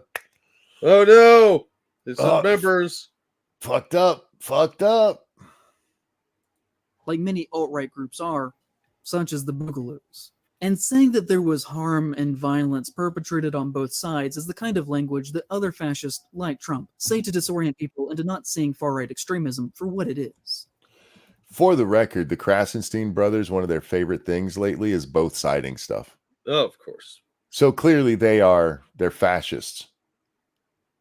Well, I mean, obviously. He makes the bizarre false claim that he invented the use of the word Boogaloo as a for the people kind of thing, and he doesn't believe in what that group did with his idealization of anti-government ideals, and also wants it to be very clear that he is not a political person. But to my ears, this is all conservative doublespeak. How is it only lefties can hear fucking dog whistles? Have you seen their women? Yeah, they have penises now. Yeah. And I hope that this is becoming obvious to you as well. In my opinion, there is a regular pattern of behavior. To that my came from ears, in my opinion, this is what I had problems with this tweets. It's all me. Look how smart I am. You've spent over 8 minutes now making the specious connection between him wearing a shirt and the Boogaloo Boys. I think specious is a generous word assessment here. supporting Rittenhouse to having multiple ties to other far-right extremist figures. That I think a clear picture is painted that he does not mean this as a communist kind of thing, and seemingly more so means people as a very select group. Wendigoon is very publicly friends with Turkey Tom. They have been seen together on multiple occasions, and I've seen Wait, the guy who tries to hide all of his right-wing shit is hanging out with people in broad daylight. Oh my god. In broad daylight? Can I just point out that in the picture, the tweet that he's showing here, Wendigoon is not wearing a Hawaiian shirt. Oh yeah. Look at that. I just want to throw that out there. He's dog whistling. But he's hanging out with Turkey Tom, who you're about to say is far right wing, which he's really not. He's more centrist. I have no idea who Turkey Tom is. He does commentary videos. Oh, so there's a commentary guy hanging out with another commentary guy? Yeah. You know who Turkey Tom was most recently with? Who? Destiny. Oh my god, Destiny's a far-right extremist boogaloo Yes, boy. He is. That's what I learned today. Oh my god. online mentions that Tom was either at his wedding or at the very least was invited. Tom has been accused of using the N-word multiple times in private conversations, including Oh no. Private conversations. Oh, we better monitor those. And not even in private conversations with Wendigoon. He's done it before. With other people? Yeah. Oh, no. Was Teddy Rex been recording? Because who fucking cares? Hey, Wendigoon, you're a pretty big guy. Come hang out with me. I've said the N-word on this show. Yeah. You've said the F slur before too. I have. I screamed it in anger one day. Including these screenshots of texts that are alleged to be real. And he's also been accused of saying that the upper tiers of his Patreon were intended for Jews with deep pockets. That's funny. That is kind of funny. He was making a joke. Jewish people, I don't care if you got deep pockets, Patreon's listed in the description. Hey, Jews, if you do got deep pockets, it's listed in the description. I am not discriminating against Jews at all, and certainly not based on their level of income. Yeah, either way, you know, dollar's a dollar. I don't care what you worship. Look, when Turkey Tom said that, it was clearly a joke. And yeah, it's an off-color joke, but you're not allowed to do those. Everything has to be taken super serial, man. I'm a Jew bad with money. They're going to kick you out, homie. They're going to put your foreskin back on. Ew. That'd be gross. Wendigoon is publicly connected to the Internet Historian and has even appeared in his videos. The Internet Historian publicly said that his birthday was April 20th. What? Nobody's allowed to be born on April 20th except Hitler? Hey, can anybody think of... Well, let him finish. It is not. And has only said that as a joke because that is Hitler's birthday. So it was a joke. Can anybody think of another reason April 20th might be claimed as somebody's birthday? Even if it was the Hitler joke. Can anybody think of another thing that, let's see, when we do it with numerals, it would be 420. Oh my God. Well, I've said for years, potheads celebrate Hitler, so. Yeah, most people don't even know that's Hitler's birthday. They know it is pot day, for fuck's sake. Not this dude, because he is so uptight that he could eat a piece of charcoal and shit a diamond, man. Is he going to compare it to Columbine, which happened on 420? Well, they clearly did that for Wendigoon's friend. Yeah, they did that for the Internet Historian who would come around in 20 years. This isn't even about Wendigoon. This is, oh my God, his friend made a joke about being born on 420. Yeah, I don't care. This is nonsense stuff. There's no real evidence here. Show me some stuff.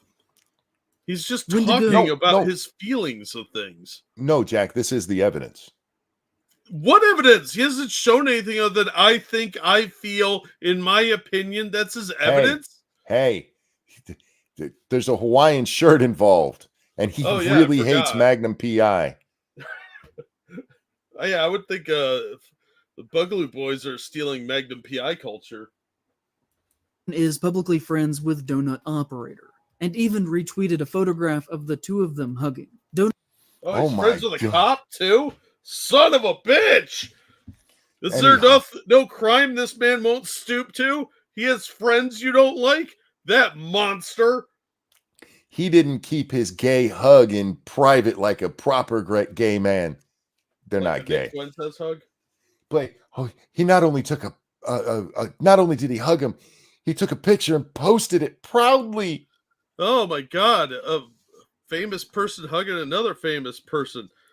Holy shit! It's crazy. Can I just point out that Wendigoon isn't even the one that posted? Uh-oh. Is that him or me? He has no proof whatsoever. Right?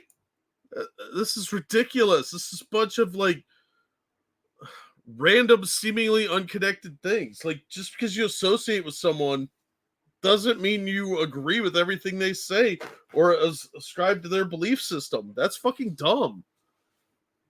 Are you back yet? Right, BG?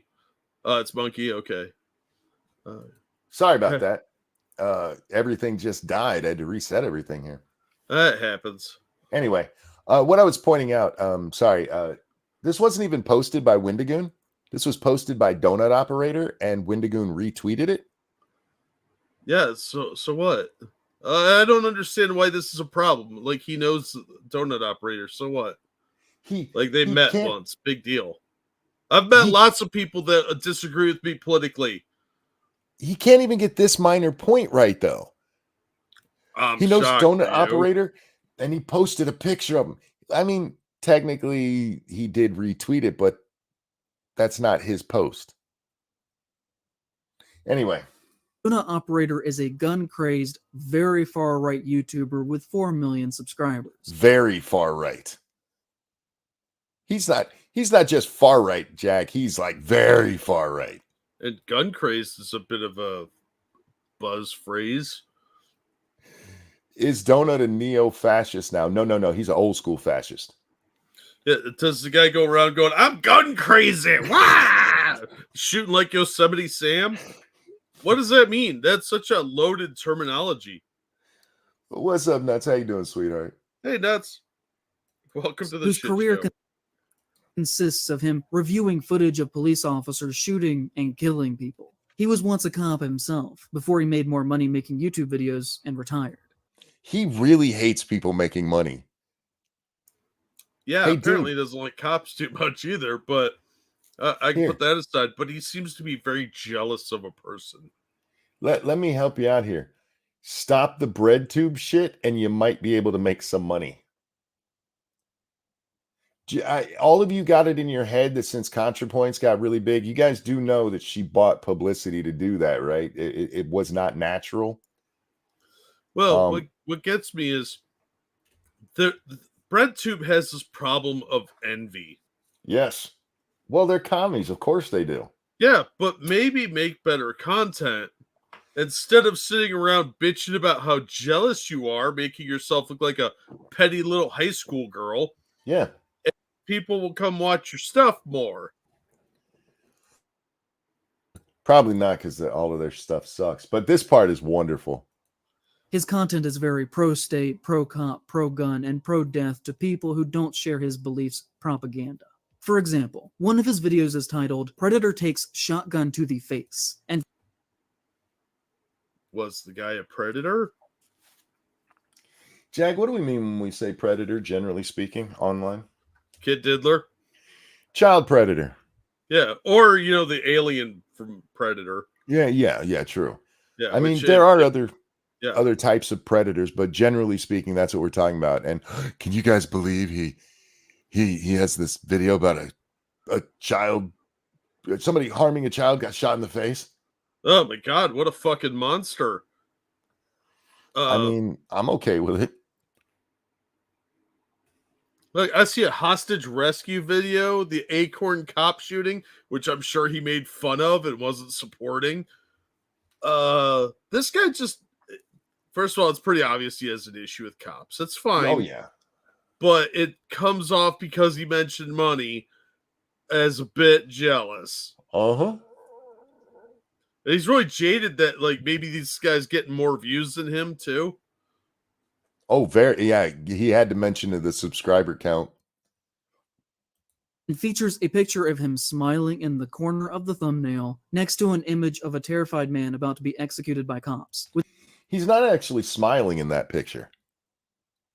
That's not a smile. That's not even a grin. It looks like he's mid-speak. I would point out that both of our avatars are smiling all the time. Mine's And not. what do we Mine's do angry. the most? We complain. With the text that reads, head removal. Hi everyone, Donut here. We got a couple of shootings for you today. The main shooting just warms my heart. And for I'm okay with him saying it warms his heart that a child predator got killed. I'm all right with that. I don't know what I'm supposed to be upset by with that. Why do you hate the Germans, monkey? Yeah.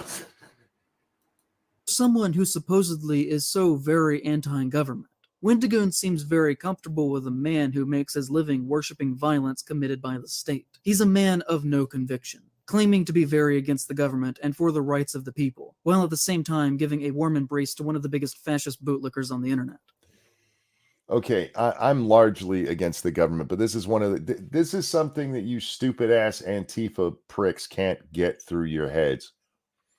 Wanting smaller, limited government is not wanting no government.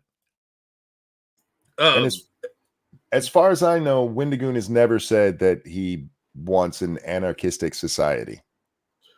Also, what's the first thing Antifa does when they have an autonomous zone? They put up a border wall and have people guarding the entrance. Yeah, but they don't call them police, so it's okay. Yeah, they're still pseudo cops.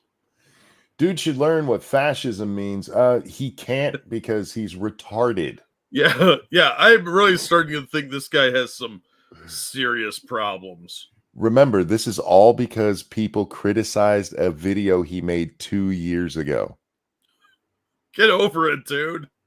Seriously. The only thing that one could reasonably gather from this picture of the hugging is that he too is a fascist bootlicker himself. That's Or- the only thing you could come from that. Not like maybe this dude just rescued him from like a fiery car or something. You're a gay man and you can't find any other reason two men would hug. Yeah. Yeah, like maybe they're both like, I love kids. You love kittens too. Come here, brother. Maybe they found some common ground. I don't know. There's a million reasons two men might hug. Most of them are kind of gay, but this is fucking dumb. I can't think of anything else this could possibly be other than they're both right-wing fascists. I hugged my son-in-law today, and the only reason I did it is because I agree with him on everything. No, wait. Dumbass. He has collaborated with Nick Crowley, who constantly makes money through the most morbid and shameful true crime content of showcasing the last minutes of people before they are suddenly and unexpectedly killed. Crowley is similar to Wendigoon, in that on the surface they seem fairly edgy, but clean enough. But then you notice that he follows less than 200 people on Twitter, and among them are the same circle with names like Wendigoon, Plagued Moth, Turkey Tom, Mr. Ballin, and Donut Operator. You mean a group of friends? People that do similar content to each other? What? That's proof of a conspiracy right there. Where is Jack Smith when we need him? Michael, thanks so much. Wendigoon is the GOAT. Love that, man. Yeah, I like Wendigoon. I'm going to have Mr. Crowley running through my head the rest of the night. Thanks for Right. that. Mr. Crowley. And this guy, the only thing is, oh my God, he shows them right before they die. That's morbid, but your channel's literally dedicated to the horror genre. Yeah, the guy does true crime. Of course he does that. Oh my God, here's a video, the last known video of Natalie Holloway. Oh my God. Oh, that's monstrous. Shut up, you baby. All these people are bigger creators than him, too. Mr. Ballin, especially. That guy's huge. Yeah. And I hate his content. Wendigoon has collaborated with Plagued Moth, a completely shameful content creator who reviewed snuff films on his Patreon before it was taken down, and has been accused of showing genuine gore content to minors on Discord, and whose main YouTube channel consists of him. But this is more horror genre stuff. Yeah. So far, we've seen true crime, live police videos, other people like Mr. Ballin does like a whole plethora of different topics, paranormal all the way down to like true crime and shit. So is this guy just jealous of everybody? Yes. Like, I don't even know who Plagued Moth is, but yeah, maybe he reviewed some gross stuff. That doesn't sound very Boogaloo Boy. Like, And all these criticisms are just on jealous. I would never watch that stuff. I've seen Faces of Death, and I don't like watching people die. Yeah. But that in and of itself isn't proof of anything. I mean, seriously, Faces of Death, what was it, like 5 or 6 movies? Yeah, and then you had like the Mondo series too. Mondo Horror, Mondo Death, that sort of stuff. There was a lot of that stuff came out around that time, and a lot of it's fake. So some of it is really disturbing stuff. Sometimes people like that shit, and it's not actually a sign of them being anything. That doesn't mean the person creating the video finds that sexy or anything like that. It just means they're creating that content about it. Yeah. That he's like, this is totally fake. Don't believe this one, guys. This just sheer jealousy, dude. He said there's been accused of showing snuff films to kids in Discord. Anything you want to back that up with? Other, because I know you're about to say something here in just a minute that is absolutely false. Yeah, well, he hasn't presented any evidence for any of his claims so far. That's my problem with this, is it's just jealousy so far, because he hasn't given actual examples of anything. Real fast. Thank you, Keldrick. Things that make you right-wing extremist, according to this guy: being a cop, being a centrist, Hawaiian shirts, making money, redemption arcs, having friends, making jokes, having a birthday, true crime, disavowing an extremist group, and being a Christian. Yeah, I think you nailed it, Keldrick. Don't forget, I didn't hear it because I coughed. I don't know if it was in there, but going to your friend's wedding. Well, having friends, I think, qualifies for that one. If you go to a wedding, weddings are white supremacists. The bride's wearing white after all. True. And then afterwards, she gets painted white. Videos of horrible acts of real-life violence and death. He is publicly friends with Shoe on Head, who is a conservative masquerading as a leftist. Okay, dude.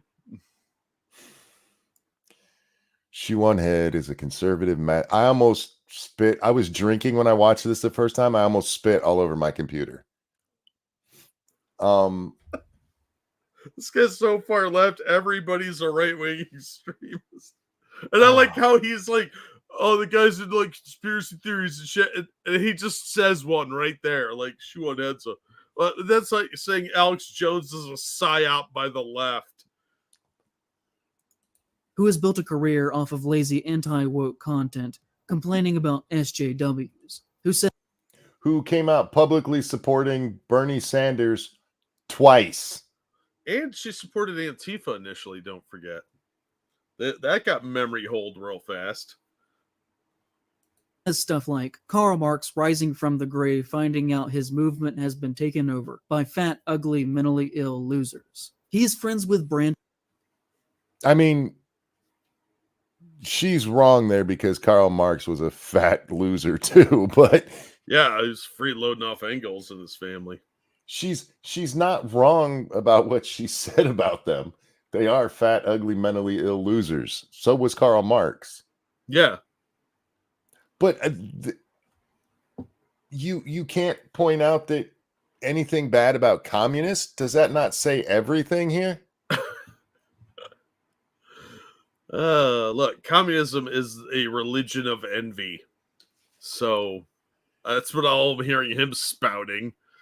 And for the record, the part that he didn't read here says fat, ugly, mentally ill losers who think being healthy is fascism. Why didn't you bring that part up? Because that part, yeah. Oh, sorry. And can't even own guns because they'll kill themselves. But why don't you bring up what she's talking about there? Yeah, nope. That would eliminate his dating pool. Sad fatties.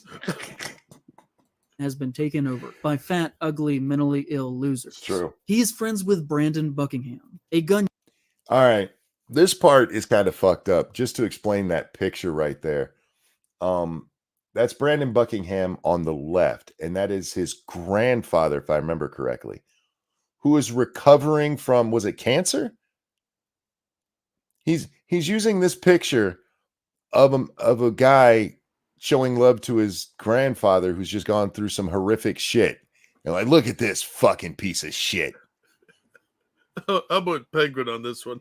I'll take no true Scotsman for 1,000, Alex. Oh, look, the Daily Double. Who's this Brandon guy now? I was so angry, I forgot. Brandon Buckingham. I don't know a lot about his content. The thing I know him most for, we're going to talk about in a minute. Okay. But the creator, I think he does like gun stuff. What's his connection to all this? He's friends with Wendigoon. Oh, this guy really just hates all of Wendigoon's friends, who all have shitty mustaches. He doesn't like having friends. Yeah, having friends was in the list, so Keldrick nailed that. Ugly, yeah, mentally ill losers. All right. He is friends with Brandon Buckingham, a gun YouTuber who has been accused of threatening rape He is friends with Oompaville. Okay, did you hear what he said there? Accused the guy of threatening rape. He has been accused of threatening rape. Let's talk about that charge for a minute, because this was actually pretty big on YouTube. So if you remember, we talked about it briefly, that Sneeko was starting shit with Penguin Zero, Charlie, Moist Critical. And the two of them had a back and forth. And Sneeko challenged Charlie to fight. And Charlie's like, I'm 5'6". I'm not fighting you, dude. And Sneeko's like, oh, you fucking pussy. Well, Brandon Buckingham has done some of the creator boxing stuff. And he's like, fuck it. I'm actually your size and weight. I'll fight you. And Sneeko went, nah, man, I might lose, so I can't fight. And they end up having a back and forth. And during the back and forth, Brandon is fucking with Sneeko because Sneeko went onto a stream and talked about how he watched his woman get banged by other dudes. What? And Brandon makes the comment that him and his friends will run a train on Sneeko's girlfriend. And Sneeko took that and said, he literally said he's going to R-word my girlfriend. He literally said it. That's not at all what literally means or what he said, apparently. It's not at all what he said. That is the charge of a rape threat. That's fucking retarded. Also, I just figured out, thanks to Brand, where I know Wendigoon from. He was on the Lore Lodge. And I follow those guys. Even though that dude that hosts the show, I find he's got kind of a snotty tone. Kind of bothers me a little. Literally doesn't mean that. No, not Wendigoon. Sneeko went all over the internet telling people that Brandon Buckingham threatened to rape his girlfriend. And that is literally, I'm not even taking that out of any paraphrasing. He said, me and my friends will run a train on her. And it was within the context of her wanting them to run a train on her. Rape. Dumbass. And this motherfucker just repeated it and slandered this man with a picture of his sickly grandfather freshly home from the hospital in the background. That's why he really cut this out. He was afraid of getting sued. This is why I said Brandon Buckingham, he was not as nice as Wendigoon was. He called him low testosterone. I wouldn't have been very nice either if he implied that I was a would-be rapist with a picture of me and my grandfather in the background. Go fuck yourself. Buckingham, a gun YouTuber who has been accused of threatening rape. He is friends with Oompaville, a gun-obsessed content creator that has taken advantage of Nakado Avocado's mental decline for fame and for money. Well, I like money. I'll make fun of that fat retard for money. For the record, this video, Nikocado Avocado was in on the joke in this video. He wasn't taken advantage of. He was a participant. A lot of people don't understand that Nick is playing a character. And on top of that, has made content with the human trafficker, Andrew Tate. He is friends with Mutahar, who argued against Andrew Tate being deplatformed from social media websites, and has recently showcased There's the picture that is supposedly transphobic of Keffels that we talked about earlier. Just looks like a really depressed person. Yeah, this is based on an actual picture, and the only real difference is there's some sweat on the head, the eyes are a lot darker, and they made her less fat. Because the picture, she has quite a bit more fat in her face at the time. I just saw one of those of Rekieta today. The same style. Real quick. Thank you, Circus Zero. Brandon Buckingham is the guy who would go into some of the most dangerous areas of the U.S. and do hood documentaries. He's been shot at several times talking to gang members. He really isn't a gun tuber. Yeah, like I said, I haven't watched any of his content. I know him all through the Sneeko thing. But this, because he's not going to give any context here. The reason this gets called trans art is because Keffels comes out and goes, way to use trans art and not refer to me by my pronouns at all. And if you read on the screen, you can see Mutahar's his text from this. which clearly says her. Hate fact. Yeah. But so many people just repeated what that fucking retard said. Anyway, including this guy. Argued against Andrew Tate being deplatformed from social media websites, and has recently showcased a great deal of transphobia in his most recent video. There is no transphobia, and nobody has made any claim of actual transphobia in the video. It is literally all that thumbnail. And let's not gloss over the fact that he just said this guy's against canceling someone. Yeah. Boo fucking who. He has publicly interacted in a friendly way with the account Rock Solid on multiple occasions. And with just a quick look at their profile, I saw them liking anti-trans posts and neo-Nazi content. He interacts positively with Disclose.tv, a far-right propaganda website that uses hate speech, engages in Holocaust denials, and platforms Yeah. neo-Nazis. He has appeared in content with Mr. Guns and Gear, whose Twitter bio reads, dedicated to restoring the civil rights of Americans. That motherfucker. Dedicated to restoring civil rights, Jack? Doesn't that break some TOS? Look, some people don't deserve rights, according to this guy. Fuck. But despite that, he's tweeted negatively about trans people many times. That He has son interacted of a bitch positively having an with opinion. Thumb, who has said the traditional family should be encouraged and strengthened. I see little to no support from the government or big media. Yeah, transphobe. He has said anti-trans statements. He has called people degenerates, and has said that non-traditional sexual interactions are a disgusting, hedonistic lifestyle. That is the breakdown of the family Stop. unit. Wait. Let's go back. Listen to what he says. Trans statements. He has called people degenerates, and has said that non-traditional sexual interactions are a disgusting, hedonistic lifestyle. That is. Why didn't you read what he actually said? But It's- you know why. It's right there on the screen. He makes it sound like he's saying this about gay people, which he may think that about gay people, but that's not what this says. He's talking about swingers. He's talking about Nick. Yeah, well, like Sandwich just said in chat, were they degenerates though? Yeah, if you're a degenerate, you're a degenerate. Just because somebody is like sympathetic to you doesn't make you less of a degenerate. Fucking Is the breakdown of the family unit. Swinging would be a breakdown of the family unit. You're going outside of the family for sex. yeah. This guy really has a problem with other people having opinions different than himself. Very tolerant and leftist of him. Especially if they have friends. He really doesn't like people who have friends. Oh man, Wendigoon friends is are almost publicly as bad friends as successful people.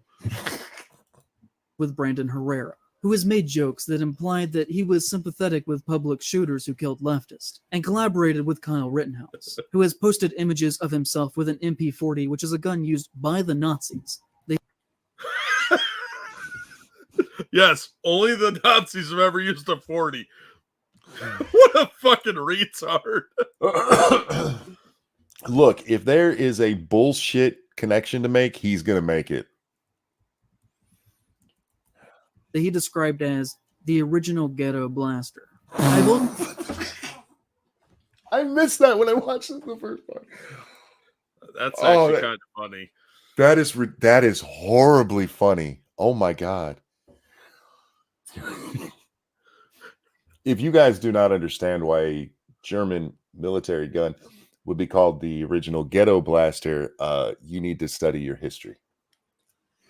Wow, that is kind of fucked up. It's funny though. Also seen people insinuate that Herrera was with Wendigoon in the days of being part of the Boogaloo movement. I've seen people insinuate. And you said that out loud? This guy's gonna get sued. I cannot find substantial proof on if this is true or not. But I've seen several comments saying this.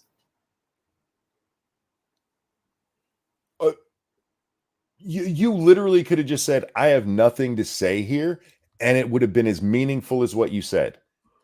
It would have been as meaningful as the last half an hour of his content, Monkey. So online, it is at least culturally believed to be true. He is Okay. Online, it is at least culturally believed to be true. What a bunch of gibberish. Just say, I want to believe it, so I do. It would have been more honest. The defamation much, right? Somebody in chat, who was it? Jeremy said, I want to fight this guy. Dude, it'd be a waste of time. It's gonna be one hit and he'll cry, and you're gonna hurt your hand for nothing. It's not gonna be as satisfying as it is in your head, believe me.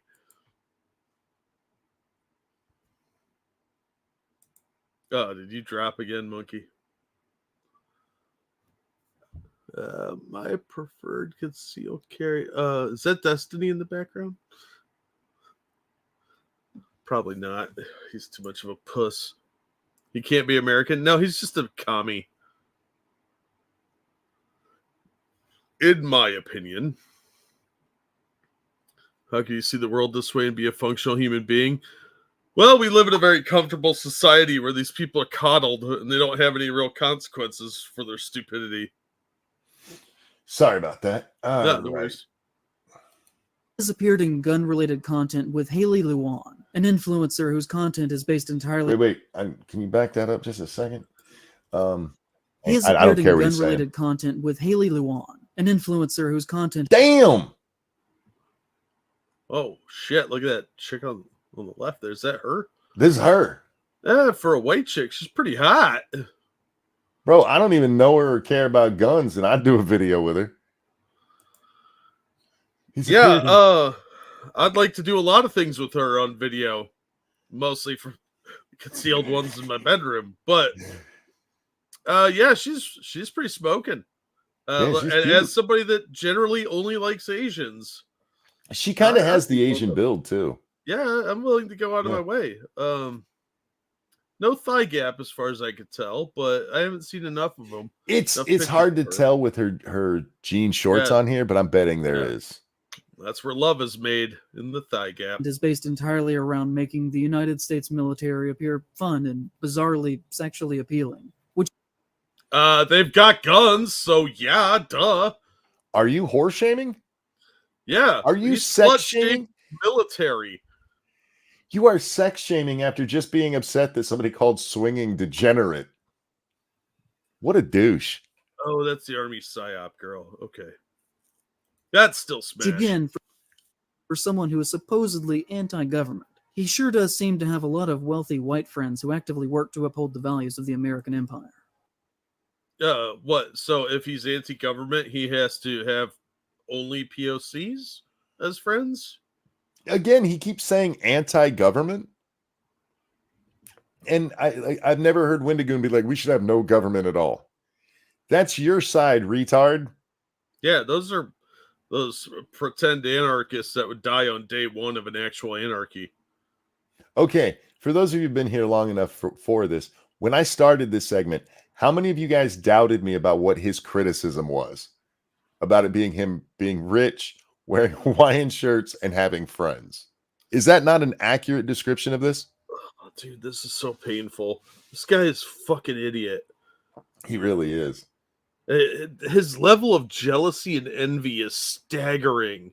But it's wonderful. It kind of is, but it's also really sad. Like, this guy must be just miserable all the time. And he clearly is a fun sponge. This dude shows up at your house at a party. That party's going to break up in 10 minutes. He's going to walk in and be like, hi, guys. And all the fun is just sucked out of the room right into that little demon that lives in his gut. Like Romeo said, I didn't think it was this bad. I couldn't have thought it was this bad. I know, right? Yeah. I was not prepared for this level of retardation today, man. Or we could talk about the time that he stole art to use in promotional material for his videos, and then blamed it on his editorial team instead of just taking the responsibility. Then, of course, there is... He literally took responsibility. It says, my apologies. Yeah. Maybe the editorial team was at fault, but he still said, I apologize, right? Yeah, it said the image was put together by a friend as a teaser and was never meant to be the thumbnail for my video. I should have clarified if fan art was used either way. My bad. Here's the real thumbnail. Okay, so he clarified it and said, that he's taking responsibility. Said, my bad. I did it. Sorry about that. Yeah. Whoops. And fixed it. Yeah. And fixed it. Isn't that kind of what you expect people to do if they make a boo-boo? Jesus Like Christ. say, hey, I screwed up. This wasn't meant to be the thing that went out. I'm sorry. For a gay man, you are really sexually frustrated. Oh my God. I don't know how that's possible. I don't know any gay dudes that are this sexually frustrated. Jesus, man. Maybe because this one doesn't have friends. Fair enough. Like, just find a bathhouse, dude. It's not that fucking hard. You're gay. You should be able to get laid pretty fucking easily, even with that weird mustache you got going on his editorial team instead of just taking the responsibility. Then, of course, there is his username. To the Algonquin people, the Wendigo is a negative spiritual symbol that is to be avoided and whose name is to never even be said out loud or written down. So I know there's a bit of a hypocrisy there on my part, but we kind of... Wait. I know there's a hypocrisy on my part, but let me tell you why he sucks more than I do. His name is not Wendigo, it's Wendigoon. Yeah, it's a play on it. Two words. So it's not technically Wendigo. And somebody pointed out in chat that Wendigoon is part Cherokee. So do have to say it for academic purposes. So apologies for that. Starting with Algernon Blackwood's horror. I have to admit that I'm a hypocrite. Sorry, I apologize for having to admit that. Well, I guess that's words. I hate this man. Not because he's gay either, because he's a fucking retard. Yeah. Real quick. Thank you, Frosted Glass. How does this man ever have fun when his pearls are clutched more than a little girl at the White House? He is right that you shouldn't be publicly friends with people. My friendships are unlisted. People can know about them, but only if I share the link. Well, I mean, that's just common sense. I mean, indeed, links are for friends only. Yeah, and by the way, this is being brought up in chat. Even if everybody else in the world believes something that I should never do, if I don't believe in it, then it doesn't matter. I can do it. That's disrespectful to them. And they probably shouldn't do it. Yeah. This is the Muhammad argument. Yeah. No, well, he probably thinks nobody should draw Muhammad too. Yeah, and the only people that aren't allowed to draw Muhammad are Muslims. I can draw whatever the fuck I want. So as somebody of Cherokee descent like Wendigoon, he can talk about the Wendigo? No, because you're not supposed to speak about it. According to the Indian tribe, not everybody else who doesn't believe in there. No. According to white man on the screen there. Oh, yeah. Thank you. A white savior complex man in the Hawaiian shirt. In his racist shirt. And we have a guy that shows up in our chat. He's in there now, the cannibalistic wizard. He has to eat people for magical reasons. What about that? By this guy's telling, we shouldn't have somebody like that in our chat because there are people who believe, having even mentioning wizards and stuff is inviting the occult. Yeah, he sounds a lot like the Christian people in the 80s. D&D is satanic and all that shit. It really is amazing how puritanical the left gets. It's incredibly amazing. It's kind of pathetic too, but they were a lot of the people on the left were the ones pushing that stuff because Tipper Gore was not a right-wing extremist. Nope. And she was trying to censor a lot of music. Called the Wendigo. People have for hundreds of years taken the creature and used it for their own means, including Wendigoon in his very name, which is something that indigenous people have been very critical with him now for years. This next thing... Well, if indigenous people don't like cultural appropriation, maybe they should stop using computers. And English. Yeah, and the written word in most cases. And the wheel. You want me to stop saying the word Wendigo? Get that shit to me in smoke signals and we'll talk. Yeah, but you can't use Morse code either. A white Nope. dude invented that. I need to hear some hey, hey. Yeah, otherwise, I'm not listening because you're culturally appropriating English for fuck's sake. Yeah, you fucker. That is such a retarded argument. Okay, I understand that they're upset that people use this word that they think is going to attract evil to them. If I don't believe in that, fuck you. So welcome to what's that place called that has that Constitution thing? Oh, the United States of America. That I'm trying to argue is not to discredit his feelings regarding to his own personal history. But what I will say is that Americans who are white or partially white in rural areas love to claim a percentage of native heritage for bizarre conservative reasons. Like what? Like their genetics? Yeah. He's part white, but he's trying to claim native ancestors. Is he trying to say this is some kind of stolen valor kind of thing? Kinda, yeah. That's fucking dumb. And first of all, who cares what? We're Americans. We're not supposed to give a shit about your skin tone anyway. So why would you appropriate that? Especially if he was a fascist, that would be a big no-no.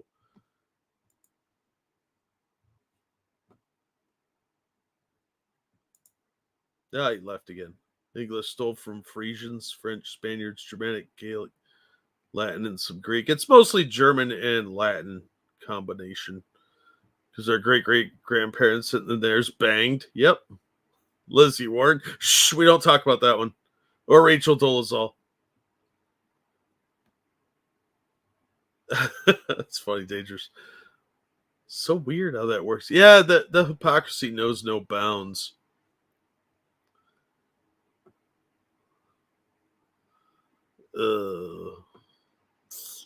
My tribe is Algonquin, and we don't believe in the Wendigo or have any Wendigo myths, so maybe not all Algonquin people.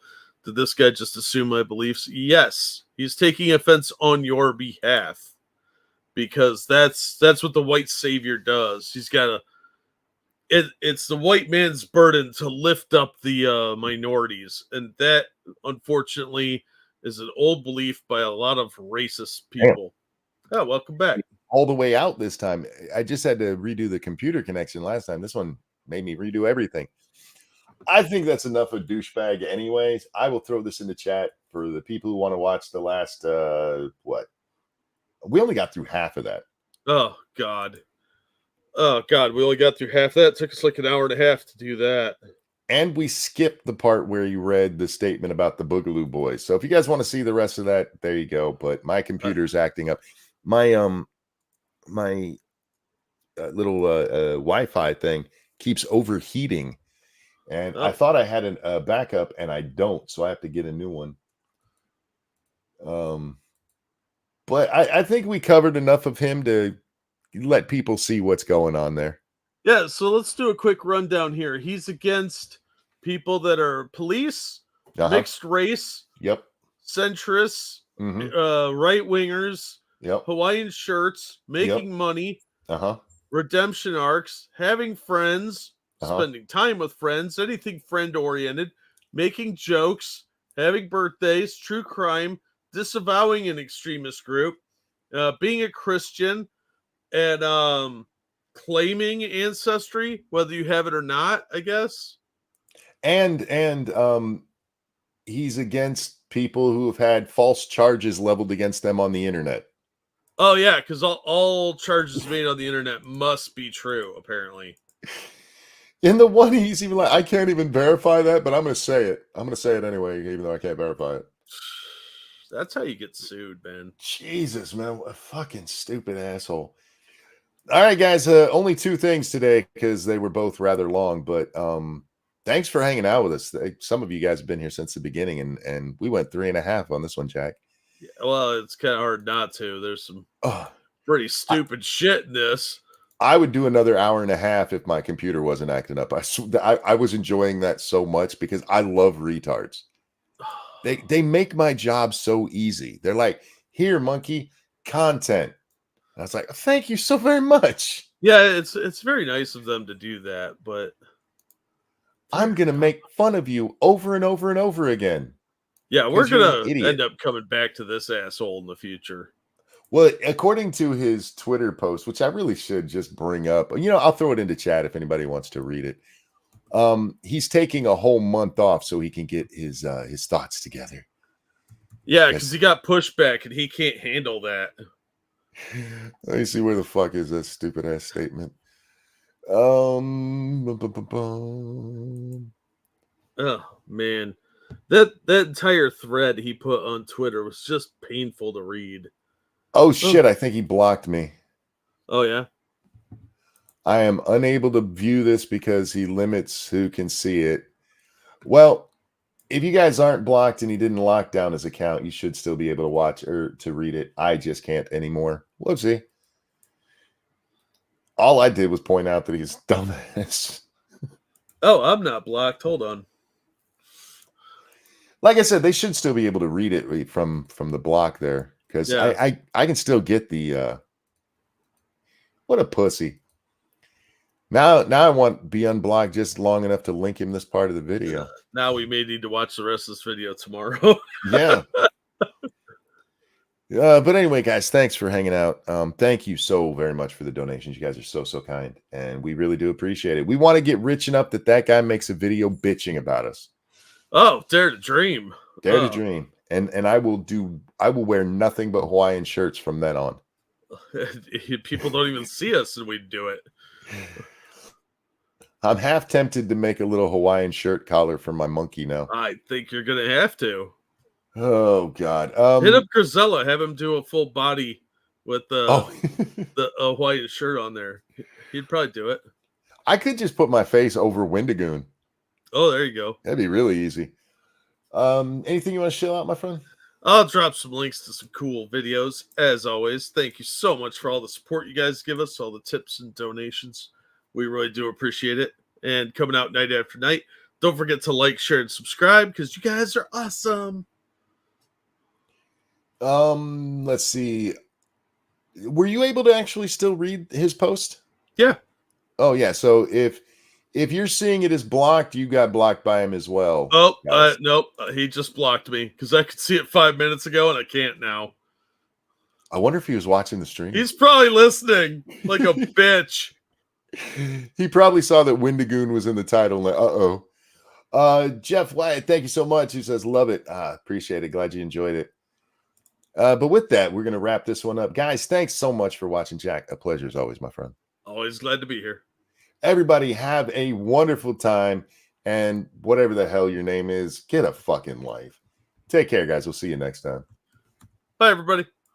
I used to wear Hawaiian shirts, and now I'm forever tainted. That guy sucks. That's all I got. I can't be rhymey tonight because I used to wear Hawaiian shirts. I'm going to go subscribe to